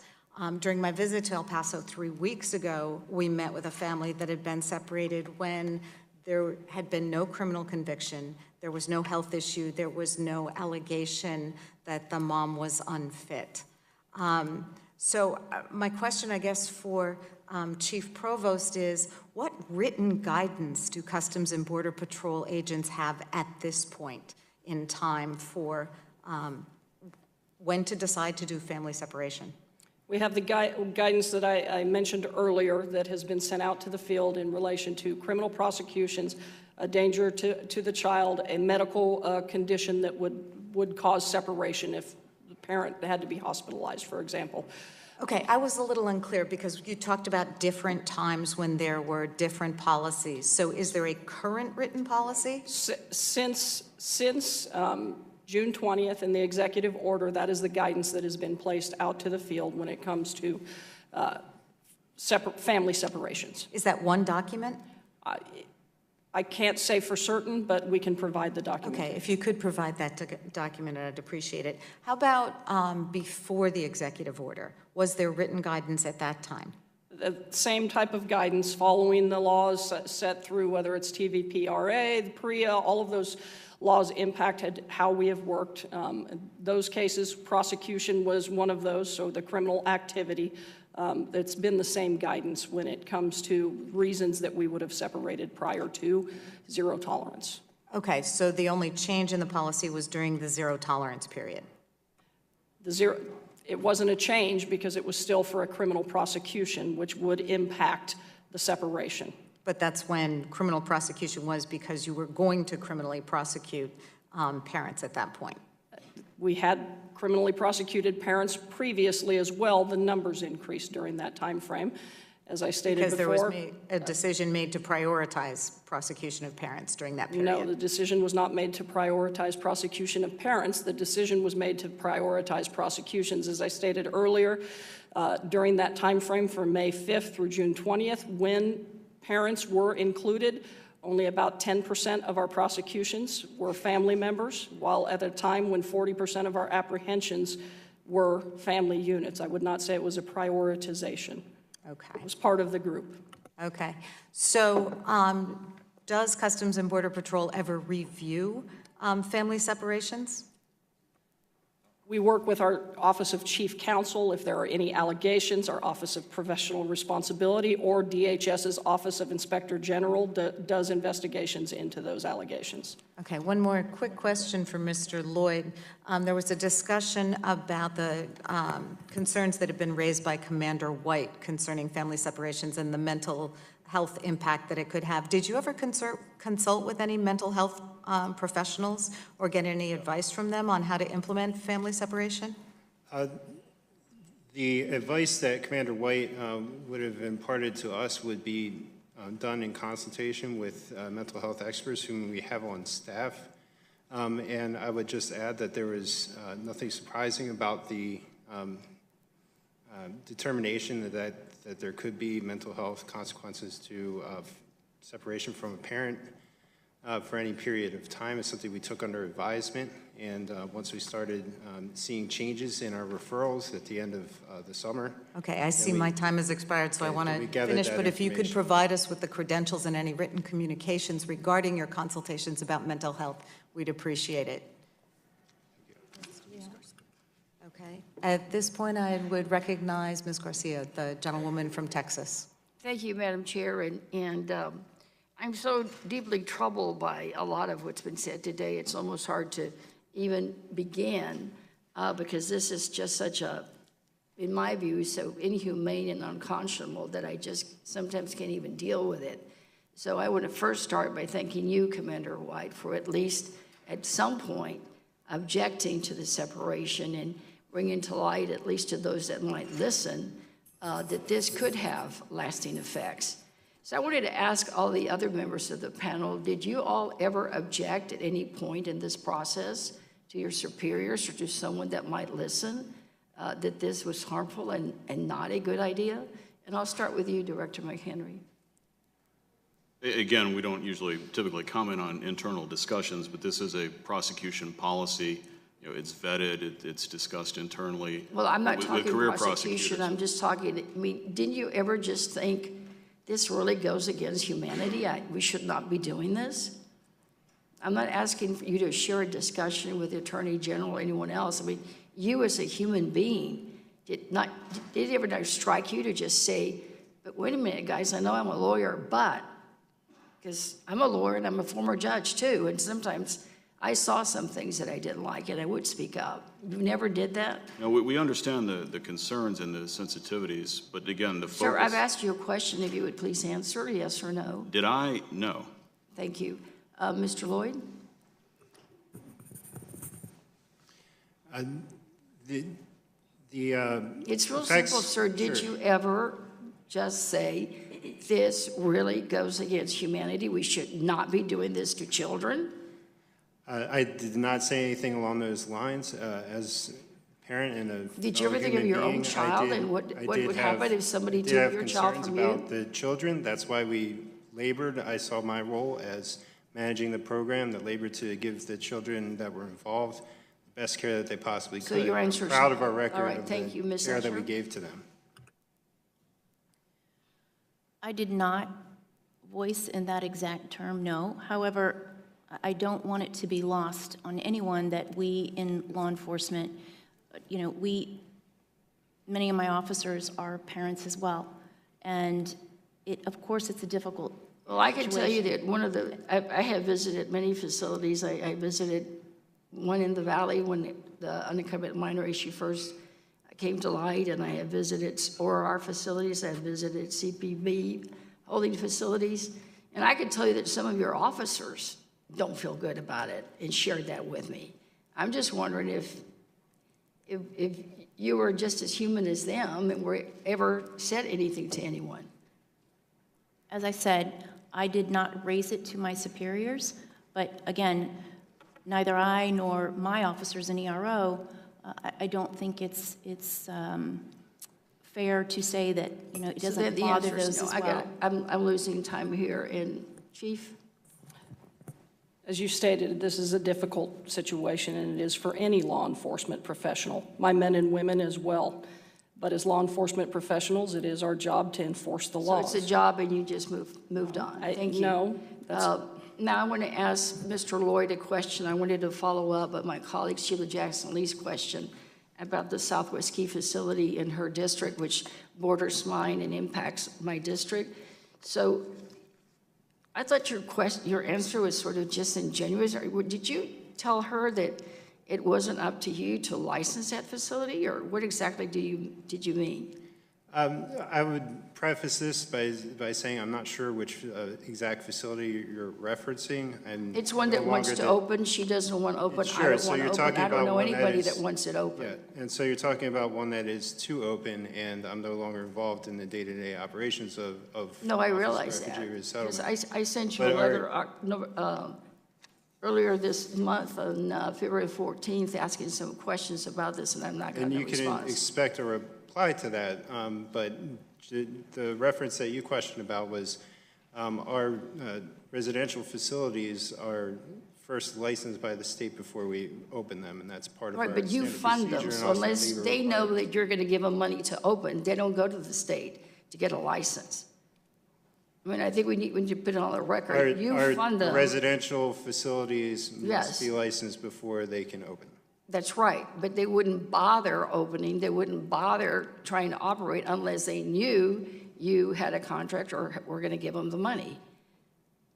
So you drive all this. Again, I can't speak to, I'm not even sure which facility you're speaking to. I'm talking about any facility, sir. I mean, somebody pays ORR. Has expired. Right, and so we fund the facility and we get it licensed by the state, and then it operates. So it all works together. Yes. Thank you. Thank you. The gentleman from Louisiana is recognized. Thank you, and thank you all for being here. I know it's been a long day. We appreciate your patience. Just a couple of questions for Director McHenry first. As the director in charge of overseeing the DOJ's mission to review and adjudicate immigration cases, do you believe the unprecedented surge in family units crossing the southern border has exposed faults in the credible fear standard under our asylum law? And if you've answered some of these questions already, I apologize. We're coming in and out because we have other meetings today too. But it's clear that the increased number of credible fear cases is contributing to the increased backlog, particularly in the past couple of years. I have found it a bit absurd since I got to Congress to look into all this and to think as a result of the Flores Agreement, we expect our immigration court system to interview an alien, usually for credible fear, and then subsequently have a hearing before a U.S. immigration judge and adjudicate their case within 20 days. I mean, I was a practicing attorney. It's just not a feasible timetable. And just last year alone, I know you've reported today, 99,035 people applied for asylum in the U.S., and of that, over 74,000 were found to meet the criteria of credible fear on the front end, but then after appearing before an immigration judge, only 16% of those cases were later confirmed to be truly legitimate. So we've got this current backlog of over 800,000 cases. It's just an untenable situation. So Ranking Member Collins and I have introduced legislation to try to fix some of these loopholes and address some of these frivolous claims. But do you think it's possible that under the current lax credible fear standard that can act as a catalyst for southern border crossings, and how exactly does it endanger families in the process? I mean, that's what we're trying to get to the nut of to try to fix. I defer a little bit to my colleagues from the Department of Homeland Security. First, because they actually implement the credible fear process, and second, because they're more versed in terms of what factors would lead to increased border crossings. From our perspective at EOR, as I said, it has certainly caused an increase in the number of cases that we've seen, especially in the last 2 years. Based on the numbers that we see, out of about every 100 credible fear claims, only about 8 to 10 will ultimately end up getting asylum. the rest go through the system. They take time, they take up resources. So it's definitely an area of concern. But again, on the operational side, I'd defer to the Department of Homeland Security. I want to get to them. One more question for you before I move on. The EOIR statistics show that the vast majority of Central Americans are ultimately found not eligible for asylum. And some have said that those individuals could be eligible for some other form of protection, like under the withholding of removal or protection under the UN Convention Against Torture. Those aren't reflected in the asylum statistics, however, as I understand it. So do you know what percentage of Central Americans found not eligible for asylum are in fact granted withholding or relief under CAT? I don't have the percentages with me, and I don't have all of Central America, but we do know for the Northern Triangle, the raw numbers for those who began as a credible fear claim, it's less than 160 that are granted withholding and less than 320 who are granted CAT, at least in the last fiscal year. So the numbers are relatively small. I appreciate that. And on this issue of the credible fear problems with implementation and the asylum, what would DHS say about that? Homeland Security. Anybody want to weigh in on that? From CBP's side of this, I can tell you that everyone who makes a credible fear claim is referred, whether prosecuted, not prosecuted. We have seen an increase, a dramatic increase in the last few years of credible fear claims from individuals that are crossing the border, but that ultimately lies with our partners at USCIS when it comes to the determinations and the initial determination. We provide that information. We ask questions of everyone to make a determination of whether or not they have a fear of returning to their country. That is logged in our system of record, and then that information is provided forward through ICE and on to CIS. Do you know why that spike occurred a few years ago? I mean, it was under the Obama administration. Was it? Our theory is that there was some directive that came down from on high that we should be easier on that determination. But what do you think? So, well, I can't speak to specifically what is in CIS's lane as it relates to, constitutes the framework for credible fear.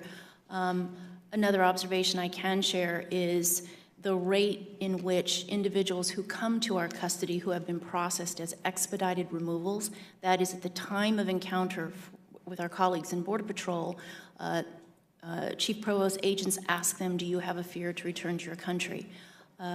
Many of them say, no, they do not.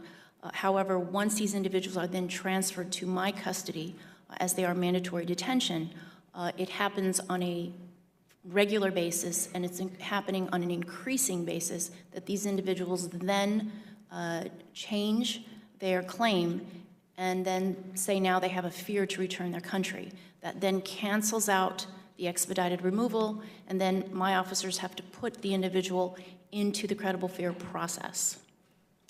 I'm out of time. I wish I could explore that further, but thank you. Yield back. Okay, thank you. We recognize the gentleman from Colorado. Thank you, Madam Vice Chair, and thank you to the witnesses for appearing before the committee this afternoon. As the son of African immigrants, this issue hits very close to home for me. Over 35 years ago, my parents came to America as refugees from a war-torn country in East Africa, and so I can only begin to understand the plight that many of these families fleeing their home countries must feel. Also, as a new father, my wife and I have a 6-month-old daughter, our first child. I cannot imagine to be forced to be separated from her, and so the thought that even one family separation could have been prevented outrages me, and it is this that I want to ask you about today. The Department of Homeland Security Inspector General report, which I believe the witnesses have with them at the table there, released in September 2018, found that CBP may have been able to avoid reuniting some families. Several parents separated from their children, prosecuted under the zero tolerance policy, were quickly returned to CBP custody, where their children may have still been waiting for them. However, instead of readmitting them and reuniting parents with their children, CBP chose to have adults transferred to ICE custody. The report reveals, and I'll quote here, according to a senior official who was involved with this decision, CBP made this change in order to avoid doing the additional paperwork required to readmit the adults. And so I want to give Chief Provost a chance to talk about this because, obviously in my view, it's absolutely astounding to hear that even a single case of family separation could have been avoided, let alone many. So, first, Chief Provost, are you familiar with this particular finding in the IG's report? I believe I'm following what you're mentioning, reference to the report, yes. And I guess, can you explain to the committee why some CBP officials thought excessive paperwork would be a sufficient reason to keep families separated, maybe even permanently? I am not aware that anything to do with paperwork. I can tell you that, meaning from my perspective, and anything that I have had access to on information, I can tell you that we reunited 500 and some individuals that were in our custody when the executive order came down versus continuing with the process that we had, and I don't know if that caused part of the I understand that with respect to after the executive order was issued. I guess what I'm referencing is this particular find, and again, I'll quote directly from the Inspector General's report. CBP made this change in order to avoid doing the additional paperwork required to readmit the adults. So, I want to give you a chance to respond to this IG's finding, because it's a very concerning finding that paperwork would have been the driving factor behind not reuniting these parents with their children. I am not aware of that and have never had that experience. We worked with HHS to reunite, and as I said, anybody within our custody, we reunited immediately, and everybody else, we worked directly with HHS and our partners at ICE to try to reunite everybody, or to try to provide the information that they needed to help do the reunifications. Well, I guess what I will say, Provost, is we will follow up by letter, because I think it's important to get to the bottom of precisely why. Apparently there were some folks within the agency that chose to not do that by virtue of this reasoning around the paperwork, but we will follow up. The last question I have is for Mr. Lloyd. And Mr. Lloyd, I want to give you an opportunity. I believe it came up before, so I apologize if I'm re-referencing something that you've already discussed. But I just want to make sure we have a chance to kind of clear the record. There's a Politico article, October 23rd, 2018. And the article references, and I'll just quote from it, 3 individuals with knowledge of the operation, reference to the separation of children from their parents, said Mr. Lloyd made, quote, decisions that complicated reunifications. For instance, Lloyd directed his staff to stop keeping a spreadsheet tracking separated families. Is that true? No, it's not. It is not true. It's not true. All right, thank you. And with that, I will yield back to the Vice Chair. Thank you. Okay, recognizing the gentleman from Arizona. Thank you very much, Madam Chair. I want to thank the witnesses. It's been a long hearing and still more to go. This is a very, very important hearing on an issue that the American people are paying close attention to, the shock that we could have as a government separated children from their families. The questions I have will start out with when exactly this policy began. So my first question is to Mr. McHenry. You referred in your written testimony that on April 11, 2017, a full year before the zero tolerance policy for first-time entry misdemeanor 1325 cases were publicly acknowledged, on April 11th, then Attorney General Sessions directed all U.S. attorneys' offices along the southwest border to work with DHS to develop new guidelines for prosecuting 1325 cases. General Sessions directed that the new guidelines be submitted to the Deputy Attorney General by April 24th, 2017. Did the U.S. Attorney's Office submit those guidelines as directed? It's my understanding that the U.S. Attorney's Office has complied with the directive in 2017. Can you provide those memos as well as any other related documents such as agreements between the U.S. Attorney's Office and Customs and Border Patrol to this committee? I'll take that request back and discuss it with our Office of Legislative Affairs. Okay, Madam Chair, maybe we can follow up through this committee in a more formal way to get that important information to me and particularly the people of Arizona. On the April 2017 memo also directed the U.S. Attorney's Office to designate a border security coordinator to work with DHS to oversee the prosecution of these offenses, including misdemeanors, and record and routinely report prosecution statistics. Is that correct? Yes, that's what the memo directed. Can you provide this committee with all of the prosecution statistics that were collected through this initiative? We can take that request back as well. The Executive Office for U.S. Attorneys does typically provide statistics on a yearly basis, so they may have already been provided. All right, and I think we'll be probably asking for that in a more formal way. I believe that these guideline statistics may show that the first chapter of this administration's family separation policy, and it's important that we see them, particularly as it relates to timeline. Now, I'm deeply troubled by some of the horror stories that I've heard about how children were literally ripped away from the arms of their parents. Stories from parents in which Border Patrol agents told them that their children were being taken for a bath or out to play and then never seeing their children again. Widely reported, obviously, in the media. These stories raise important questions. So my next questions will be for Chief Provost. Chief Provost, during and prior to zero tolerance, what specific training were given to CBP to agents on how to physically separate a child from their parent? Now, I'm not talking about who to separate. I'm talking about the actual physical separation of parent and child. Starting at the academy, the agents are trained how to deal with family units.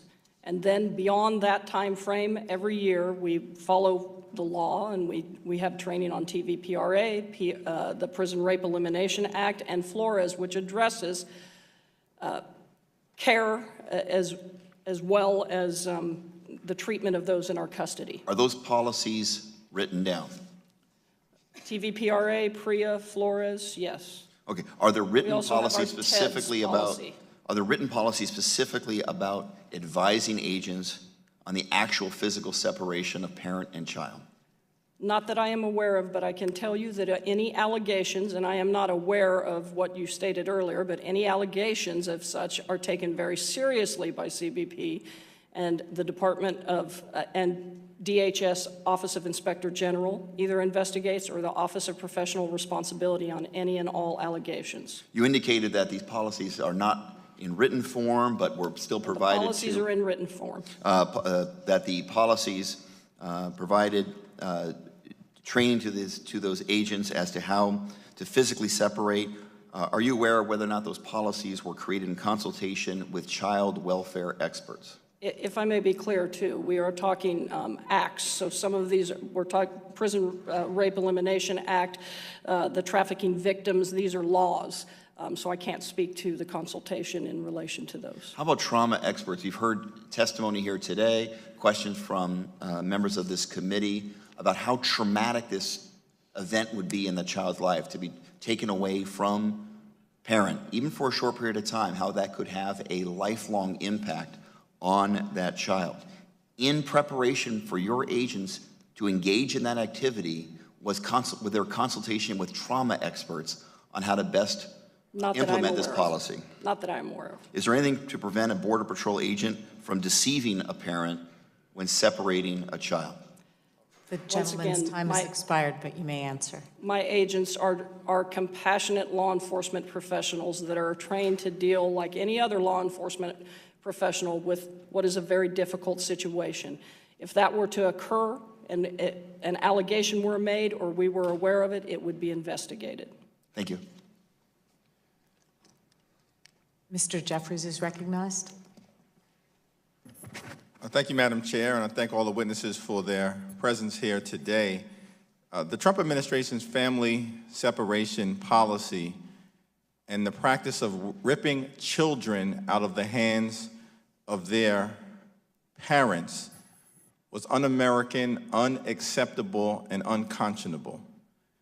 It's not clear to me how any administration can come up with such a treacherous policy, but it appears, based on much of the information that has been provided, that this was a deliberate attempt to deter people who were fleeing incredible conditions of violence and disenfranchisement in the Central American and Northern Triangle countries of Guatemala, Honduras, and El Salvador.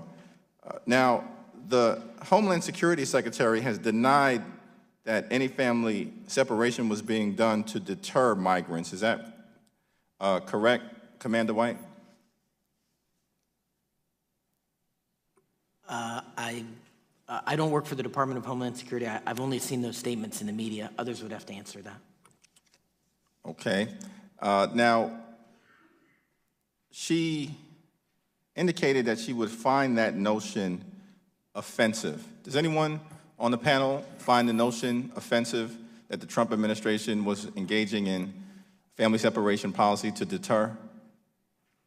If I may, sir, the prosecution, the zero tolerance policy was a prosecution initiative. And there were prioritizations, but the focus was on, first and foremost, criminal aliens, and then single adults, and then those who had,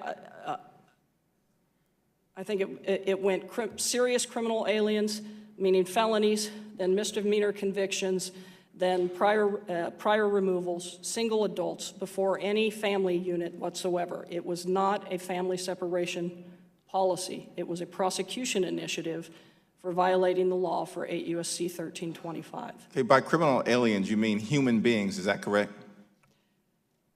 Yes, sir. Illegal alien is a term in law, but immigrants, yes. Okay, undocumented immigrants. In March of 2017, John Kelly, the DHS secretary at the time, said he was considering separating immigrant children from their parents to deter immigration. Is that right? I cannot speak to what he said. I am unaware of that. He reiterated the goal of the zero tolerance policy in May of 2018 when he was chief of staff was, quote, a big name of the game being deterrence, close quote. Is that correct? I'm not aware, and I cannot speak for the Attorney General. I work for DHS. Okay. In June of 2018, when asked if the zero tolerance policy would be a deterrent, then Attorney General Jeff Sessions said, yes, hopefully people will get the message, close quote. Does anyone disagree with that statement on the panel? Apparently not. Commander White, does that strike you as deterrence was the objective of family separation that was taking place at the border? I apologize. I can't speak to what the intention was. The effect on children is my area of concern, and that effect was negative. Now, with respect to the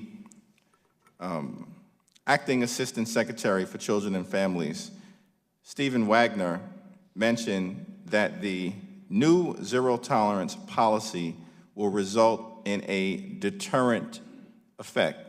Is that correct? I'm aware that he made that statement. And do you believe that that was the policy of the administration? I did not participate in the discussions around the formulation of the final zero tolerance policy. The earlier discussions, which occurred in February and March of 2017, did discuss this as a deterrence intervention. And do you believe that the zero tolerance policy is a policy consistent with the values of the American people, or is it an unconscionable effort to try to deter individuals who are fleeing violent conditions in Central America from trying to apply under law for refugee status? Sir, yes. As I've previously testified, neither I nor any career staff person at ORR would have recommended or supported any policy which would have the effect of separating children from their parents, as that would be inconsistent with the best interest of the child. Okay, I thank each and every one of you for your testimony. And I would just ask that you continue to make yourselves available as we try to come to some understanding as to how such a policy could ever have been implemented in the great United States of America. I yield back. Recognize my colleague from Pennsylvania. Thank you, Madam Chair. I, too, come at this as a mother and as a grandmother. I will not disguise in any way my belief that what has happened with the zero tolerance policy and the family separation that took place before that and after that is inhumane and un-American. I make no apologies for that, but I am happy that we are doing the important work of identifying what the heck happened and what we can do to repair the damage if it is at all possible, and ultimately that we not let this ever, ever, ever happen again. I thank you, Commander White, for voicing your concerns for the children, for voicing your concerns about the policy. I wish others had as well. I want to examine the Office of Refugee Resettlement. And so, Mr. Lloyd, I'm going to read to you from the website what we do, and this is what you did. The Office of Refugee Resettlement provides new populations with the opportunity to achieve their full potential in the United States. Our programs provide people in need with critical resources to assist them in becoming integrated members of the American society. Would you agree that is the mission of ORR? I do agree, yes. And tell me, when were you brought on at ORR? My first official day was March 24th, 2017. And your final day? December 1st, 2018. Okay, so March 17 to December of 18, roughly the entire period of time when we are now aware that children were being separated. How many children were in your custody at any one time? That fluctuated during my tenure. I think at a low point it was between 5,000 and 6,000. At the high point it was over 15,000. And describe for us your expertise in working with children and displaced populations. I came to the Office of Refugee Resettlement after having spent time with the Knights of Columbus among displaced populations in Iraq, and not physically, but also in Syria, to investigate the harms and the crimes that they had experienced at the hands of ISIS, and to advocate on behalf of their interests and rights.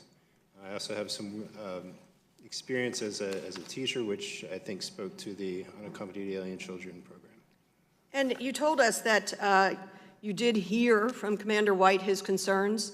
I don't think you have any degree in trauma to children or any medical degree, is that correct? That's correct, I do not.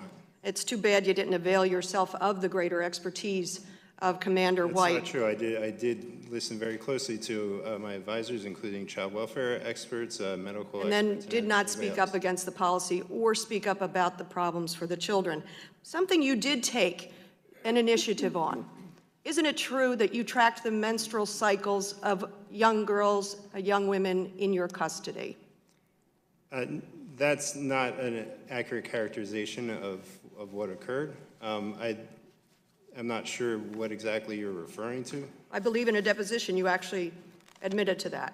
So you're now saying you did not track the menstrual cycles, or you did not have your staff track the menstrual cycles? The best... It's a yes or no. Did you track, did you create any kind of tracking mechanism? I don't have a yes or no answer for that question, but the best guess as to what you're referring to is a list that included pregnant women, and it would have mentioned their last menstrual period, which is a way of tracking the amount of time that they've been pregnant. So you are now denying that you tracked the menstrual cycles of young women in your custody. You're denying that. I am denying that I tracked menstrual cycles of women in my custody. We'll be able to compare your deposition. Okay. Isn't it true that you personally visited pregnant minors to pressure them to continue their pregnancies? No, that's not true. That is not true? No. Okay. Isn't it true you instructed your staff to prevent minors seeking abortion from meeting with attorneys? I'm sorry, can you repeat the question? Certainly. Isn't it true you instructed your staff to prevent minors seeking abortion from meeting with attorneys, lawyers, to get advice? Okay, so there was one instance where we said that there was a so brief it's period a yes. in one instance, we said for a brief period of time it would be not, it wouldn't be appropriate to meet with an attorney at that point. And you would determine whether or not it was appropriate. And you have the expertise, medical and otherwise, to determine that. Ma'am, all of the children... Isn't it true? All the children in our care receive legal screening and access to an attorney. I never finally blocked access to an attorney for anybody. Not finally, but when a minor is pregnant, any blocking of legal advice might be critical to that person. I did not... Isn't it true? I have very little time left. Okay. And I want to use the language that we have been talking about here. The gentlewoman's time has expired. Witness may answer the final question there. I didn't hear the end of the question. My question is this. When you took the initiative to track menstrual cycles, which your deposition reveals, and to try to guide young women or block them from getting legal advice, did you also take the initiative, and is this initiative underway, to assess the mental health of the children in your custody? Did you take that initiative? We do assess the mental health of every child in our custody. Within 24 hours of them coming into our custody, they receive both group and individualized mental health care. Hopefully, my colleagues will ask the ongoing. The 24-hour first impression is one thing, but we're talking about the trauma created from It's ongoing throughout their separation. care in ORR. Okay, the chair recognizes the gentlewoman from Texas. Thank you, Madam Chair, and thank you to the panel. Thank you for your service. Thank you for being here.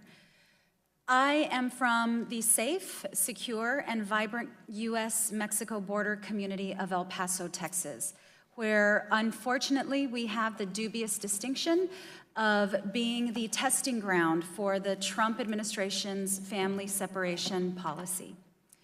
Chief Provost, I have a couple questions for you as follow-ups to what some of my colleagues asked you. You acknowledged earlier that you do not know how many children were separated, beginning with the time that the policy was implemented in El Paso in July 2017, and when the policy was officially announced on April 6, 2018. Is that correct?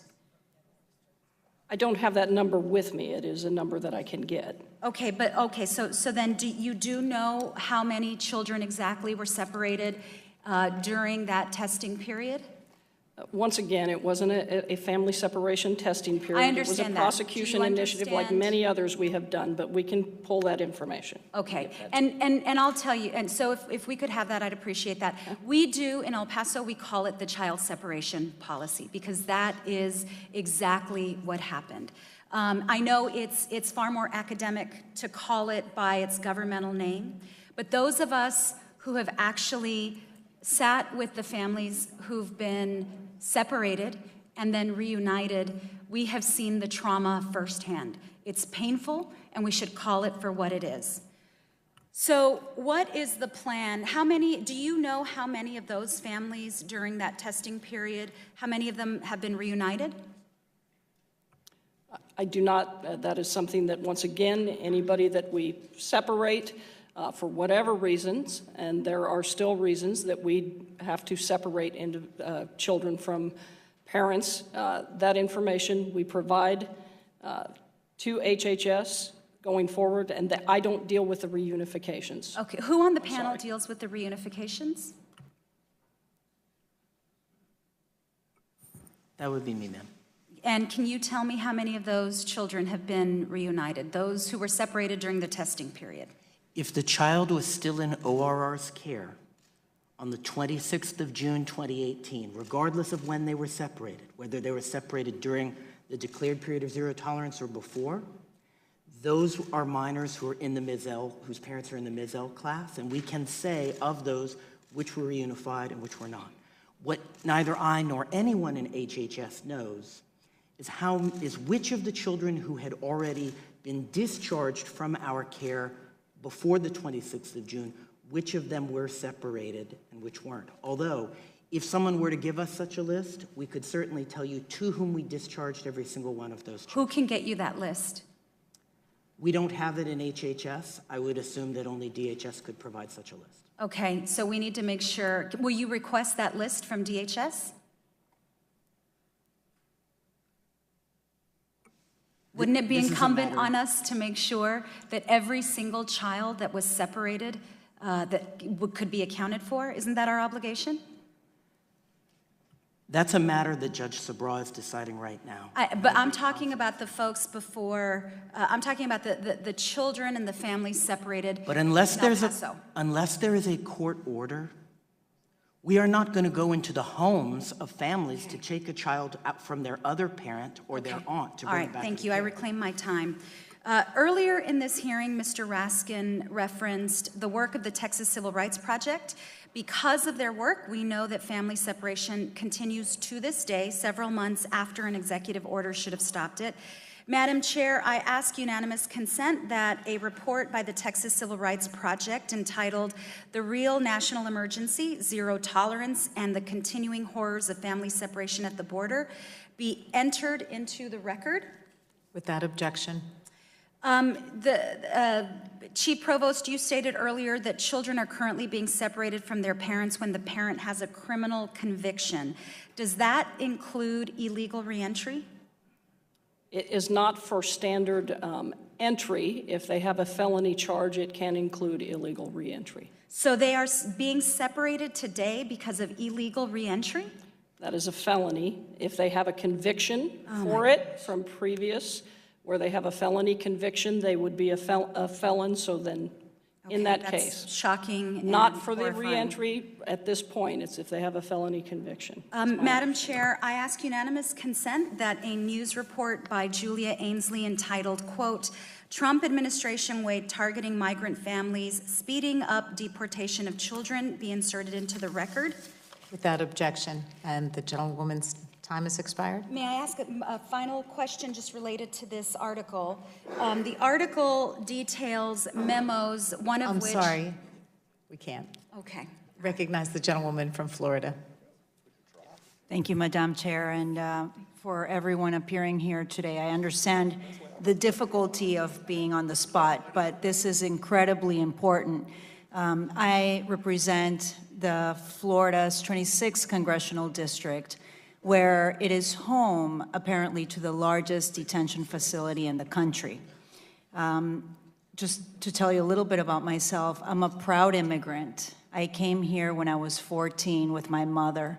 It was a very difficult experience to leave my home country, but this country welcomed me, and I was never separated from my family. And through their love and support and this incredible country, I am now a sitting member of Congress.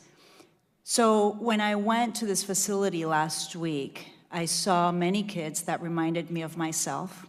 I am also a mother, and I have kids also of similar ages, so they reminded me of my own children.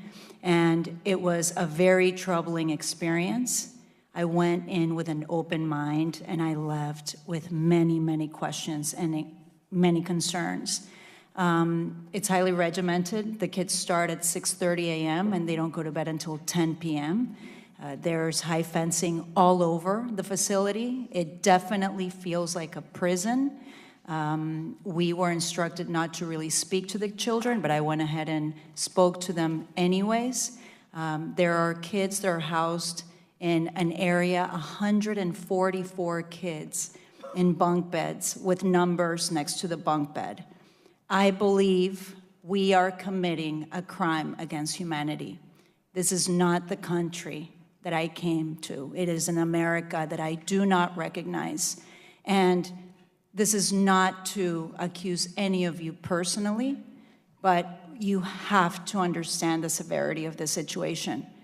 So I want to start with Mr. Lloyd. Do you know how many children right now are being housed at the Homestead Detention Facility? I'll preface my comments by saying that the notion that ORR is committing a crime against humanity by running a temporary shelter is absurd.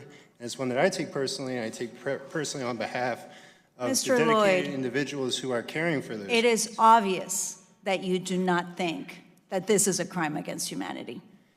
It is obvious to me. You don't have to tell me that. So to get to your I question, asked a question. my question is, You should know how many children right now are being housed in the I do Homestead not have Detention that Facility. information. I'm not the. You are overseeing that detention I'm facility. I'm not the director of Office of Refugee Resettlement anymore as of December 1st. So who oversees the Homestead Detention Facility? It's right now under the purview of Acting Director Jonathan Hayes and the Assistant Secretary for Children and Families. Lynn Johnson, sorry. So can anyone in the panel answer to me, because right now this center is being run by a for-profit private company.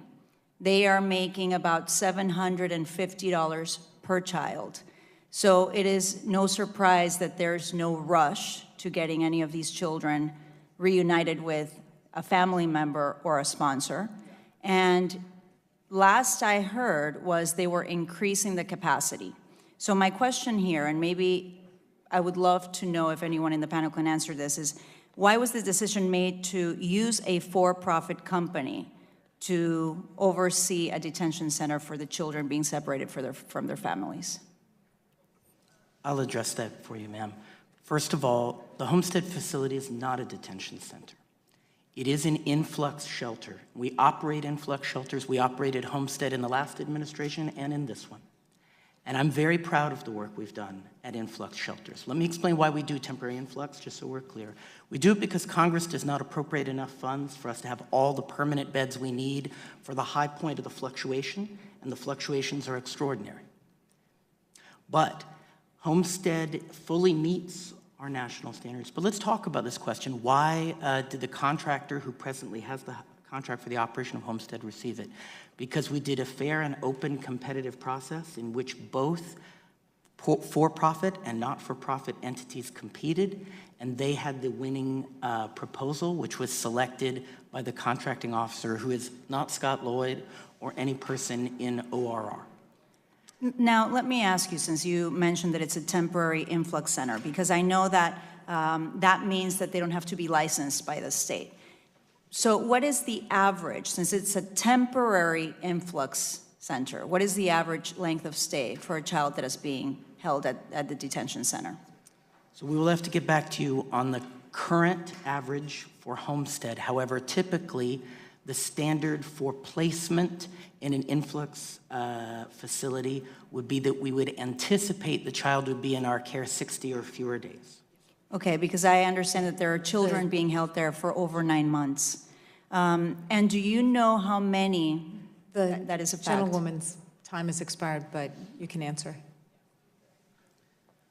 We can get back to you with information on the average time and care of children in that facility.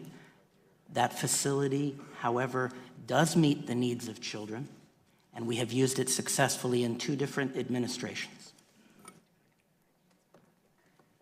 The gentlewoman from Georgia is recognized. Thank you so much. Thank you so much, Chairwoman. Ms. Asher, we've heard a lot today about the DHS and HAS that they actually failed to document family separations, likely in violation of the Federal Records Act. When your agency was tasked with implementing the President's child separation policy, did you receive instructions not to create and maintain records connecting these children with their parents or other accompanying adults? And if so, who provided those instructions and what were they? If not, what instructions were you given regarding creating or maintaining such records? We did not receive such instructions. What we did do was already in a tried practice is we had to do manual checks of the various systems that were all involved. We essentially had 3 different agencies involved in tracking either child or parent, and that those systems are siloed from one another. We had to do manual cross-checks through a working group to ensure that we could continue to track the parents that I had in my custody with their children who were in HHS custody. Okay, thank you. I yield my time to my colleague, Mr. Neguse. Thank you, Congresswoman Macbeth. I want to follow up on line of questioning from our distinguished caucus chairman, Mr. Jeffries. And Commander White, I think you answered a question that he had posed, and I appreciated your answer, essentially around whether, and I understand you can't speak to the comments made by former Secretary Kelly and so forth, but that you would find a policy of separating children, babies, from their parents based in whole or in part on trying to create a deterrent effect. You would find that offensive. Is that correct? I want to be very specific because deterrence of migration is a law enforcement matter, and that's not our concern in HHS. I will be very specific. I would be opposed to any process of separation for any cause other than the best interest of the child. It is within the power of Congress to set those limits, and you have not. Yep. Understood. And I think that reconfirms what I was, and so the question, I think, is probably more appropriately directed towards the Chief Provost and Director Asher. Do you agree with Commander White that ultimately you find a policy offensive to the extent that it would separate children from their parents for the purposes of creating a deterrent effect? And the question would go to Chief Provost. I can tell you that, once again, this was a prosecution initiative focused on single adults first and foremost. As a law enforcement professional, any time that we have to deal with families is very, very difficult for us to deal with. That being said, when adults violate the law, and I don't make the laws, you know that, it's my job to enforce the laws that are on the books. And it is a violation of law to enter this country illegally. I want these groups of individuals to go present themselves at a port of entry legally, not put themselves, their children, into the hands of smugglers who will harm them. The trip is dangerous. We don't want them putting themselves or I don't want to interrupt. I wanted to give you the time to answer, Chief Provost. I don't want to interrupt your answer, but I think what I'm hearing is that the answer is no, that you would not find that policy offensive to the extent that it was designed in whole or in part to provide a deterrent for other folks to ultimately come to the country. That's what I guess I'm getting at. I see the policy as being designed to deliver a consequence for violating the law. Yeah, which is essentially what I am. So just so we're clear, you would not find it offensive to implement a policy to separate children from their parents to the extent that that policy is motivated to create, in whole or in part, a deterrent effect, right? I'm trying to answer you to the best of my ability. The policy was a prosecution initiative focused on violations of law, not focused on family separation. It was focused on violation of law, and delivery of consequences for violation of law I'm a law enforcement professional. Thank you to the witnesses for coming in. With that, I yield the rest of my time to the distinguished Congresswoman from Texas, Ms. Escobar. Thank you so much. Chief Provost, while you call it a prosecution initiative, it was clear that it was intended as a deterrent, and I entered earlier into the record an article that identifies 10 memos that were written by the administration and by staff in the administration. One of those memos made it into the hands of Senator Merkley, and the memos outlined the way to best deter via zero tolerance. Have any of you seen any of those 10 memos? And did you participate in either the writing of or the influencing of those memos? Yes or no? Ma'am, I'm not sure on the memos, so it's hard for me to, without seeing the memos. All right, so one last question. Was anyone at DHS held accountable for the botched rollout of this policy, the thousands and thousands of children who've been traumatized, and the fact that there are still families that have yet to be reunited? Was anyone held accountable? Yes or no? No? I am not aware. I yield my time. The lady's time is expired. The gentleman from California, Mr. Correa. Thank you, Mr. Chairman. First of all, I want to thank you and our ranking member for holding this most important hearing. My apologies for being late. I was actually chairing a subcommittee on Homeland. It was a very important topic on cyber and other issues that are important and critical to our national security. As I was walking from there to here, I thought to myself, Homeland Security, a lot of you are under that umbrella, protection of the homeland against terrorists, and I'm trying to figure out how family separation works into this whole picture of protection against terrorists. Ma'am, Ms. Provost, you say this is a law enforcement issue, but I have to tell you, as a dad, I have 4 kids. I remember about 20 years ago, my 3-year-old got lost on me at Disneyland for about an hour and a half. That was the most horrible hour and a half of my life. Could not find him among thousands and thousands of people. Very hard on me. And so thinking again of a policy of family separation, law enforcement, deterrence, whatever you want to call it, you know, and then sitting on Homeland Security, I like to go out and talk to the members of your groups, the rank and file. And I have to tell you, a lot of your rank and file are not happy. They're demoralized. This is no way to run an operation. This is no way to protect the homeland, family separations. When the news broke out of this, I got active on this. On June 18th, I traveled to our southern border to see the facilities firsthand. June 19th, I sent a letter to then Chairman of Homeland Security Subcommittee and Oversight asking for a hearing on how DHS had produced such a horrific policy. Then June 20th, I sent a letter to Secretary Nielsen and DHS Inspector Kelly asking for answers.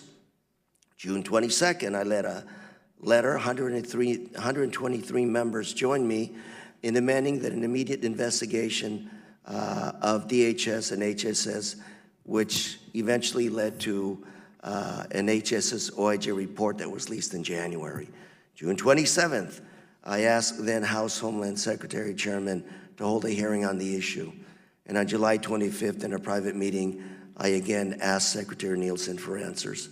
Haven't got any answers. I just want to know what's going on because you know what? These are very critical issues for our country. And it was like one of my colleagues said, family separations is not us. Yeah, I get it. You got to enforce a law. But separating kids from their families is not the way to do it. And I know you know that. And God knows who concocted up this idea, but it's really hurt us as a country. So I'm going to ask you the questions that I have here, letters that I've sent to y'all, and I haven't gotten answers. I'm going to ask them again right now, which is a question from Ms. Provost, Ms. Asher, and Commander White. Do DHS and HHS keep separate records, or is there one system of track parents and their children? There are separate systems. That was part of the issue that we have talked about. We have worked diligently to get those systems working closer together. There are systems Not there within yet. DHS and then HHS. Not there yet. That is something that we are working on to continue to improve, but we I know do IT provide is a full very painful area, information but to when do you HHS. think you'll have this? So if I may add to that, that is the constant challenge, that when you have multi-agencies involved in an issue and, you know, understanding that those systems do not talk to one another, if this is something that is going to be a more concrete expectation, then I would ask on behalf of my colleagues here that we do need funding. Given the for liability IT issue, just the modernization. human issues, ma'am? I'm not denying I that, think sir. this should be a concrete goal. Understood. Get It this is a concrete done. goal with current systems that we have in place and the countless hours and modifications that we can almost Band-Aid our I don't have existing much time, so is this an urgent issue, or is this not a top thing critical to issue that do? we manage to the best of our ability with the existing systems that we have. And until we get a system that is across the corporate, we will continue to do the best. What do you need to get that done? We actually I need said I'm Homeland. What do you need to modernization. get that We done? need IT modernization so systems can talk to one another across the various agencies. Mr. Chairman, I'm out of time, but I would like to submit for the record the letters that I've asked these questions of these departments, and hopefully, if you can, I'd like you to have you answer the remainder of my questions. Without objection, the documents will be entered into the record. The gentleman from California, Mr. Liu. Thank you, Mr. Chairman. Chief Provost, thank you for your public service. According to U.S. Customs and Border Patrol, border apprehensions declined 75% from 2000 to 2018. You have no reason to doubt the accuracy of your own agency's data on that, right? Our numbers have declined. I can't say the exact percent, but yes, they have declined from 2000 until 2018. Thank you. Also, according to U.S. Customs and Border Patrol, and I'm referencing this because in one of the opening statements, one of my colleagues on the other side of the aisle was talking about the flow of illegal drugs. So according to Customs and Border Patrol, in fiscal year 18, 90% of heroin came through legal ports of entry, 87% of methamphetamine came through legal ports of entry, 80% of fentanyl came through legal ports of entry, and 88% of cocaine came through legal ports of entry. You have no reason to doubt the U.S. Customs and Border Patrol data on that either, correct? That data has to be put into perspective, and that is where the seizures are. As I stated in my opening statement, we have both a humanitarian crisis at the border and a border security crisis. My agents are being diverted away, and the demographic is very different too, which I stated in my opening statement. I heard your opening statement. You cannot compare just number of apprehensions. You also cannot compare just seizures because it's the unknown. That's what keeps me up at night. What's crossing through our borders between the ports of entry because it is not a controlled environment. You are certainly entitled. Past us. You are certainly entitled to your opinion. I'm just relating facts from your agency. Now, I'd like to go on and ask Ms. Asher. You're with ICE, correct? Yes. Okay, so this is Juliet, 17-month-old baby that was ripped away from her parents. It took 2 months to reunite her with her mother. And an article accompanied this story from the San Francisco Chronicle that says that ICE demanded a $4,000 credit card payment so that the mom could have Juliet back. So my question is, why did ICE ask for $4,000 in that case? I have to absolutely dispute that allegation. We in no way have any sort of financial transactions that we use credit cards in exchange to have a service in reuniting a parent with a child. Why did it take 2 months to do that? Without the specifics of that particular case that you mentioned, I'm not able to give you a thorough response. This is the first I've heard of this. Okay, so I just note that this was a public article in the San Francisco Chronicle. It's not as if it was hidden and no one knew about it. We'll send that article to your agency, would like a written response. So now I'd like to follow up on the pilot program that was run. And the first thing I'd like to do is request that the department, the DHS department, make available to the committee the unredacted version of the DHS Inspector General report, as well as any other materials regarding the El Paso pilot program. Is that something we all could get? The El Paso program was a prosecution initiative like many others that we have done before. I'm more than happy to provide you information on that. Thank you. So according to the GAO, Border Patrol also conducted a report on this pilot program. Could you also turn over that report to the committee as well? I would have to look into what report, but I will be glad to turn over any information that we have. Thank you. Do you consider the pilot program a success? Sir, once again, and this was a prosecution initiative. We have done prosecution initiatives for years through multiple administrations. We did Operation Streamline. We do prosecution initiatives in the field. Our field leadership work with the U.S. attorneys in those specific locations. There are certain numbers of prosecutions that are allowed. This was a similar program. We've done numerous ones over the years. And from that program, according to the 2018 GAO report, 1,800 individuals were processed, resulting in 281 individuals separated from their families. Why did either Border Patrol or the other agencies in the Trump administration not figure out there was no computer field for these kids? There is a computer field. As we've stated before, our systems did not speak to one another. We've always had the information available. We added in April of 2018 an ability to search and pull that info easier. Thank you. So if I could just conclude real quick. This pilot program that happened in El Paso, the Trump administration should have figured out from there that they were not able to track individuals very well who were separated. So the fact that they did not do that and then when it launched this family separation policy nationwide was not just immoral and unjust. It was just simply mass incompetence. And the folks involved in that should just be ashamed of themselves. I yield back. Gentleman yields back. That's our last member to have questions. This concludes today's hearing. Thank you to our distinguished witnesses for attending. Without objection, all members will have 5 legislative days to submit additional written questions for the witnesses or additional materials for the record. The hearing is adjourned.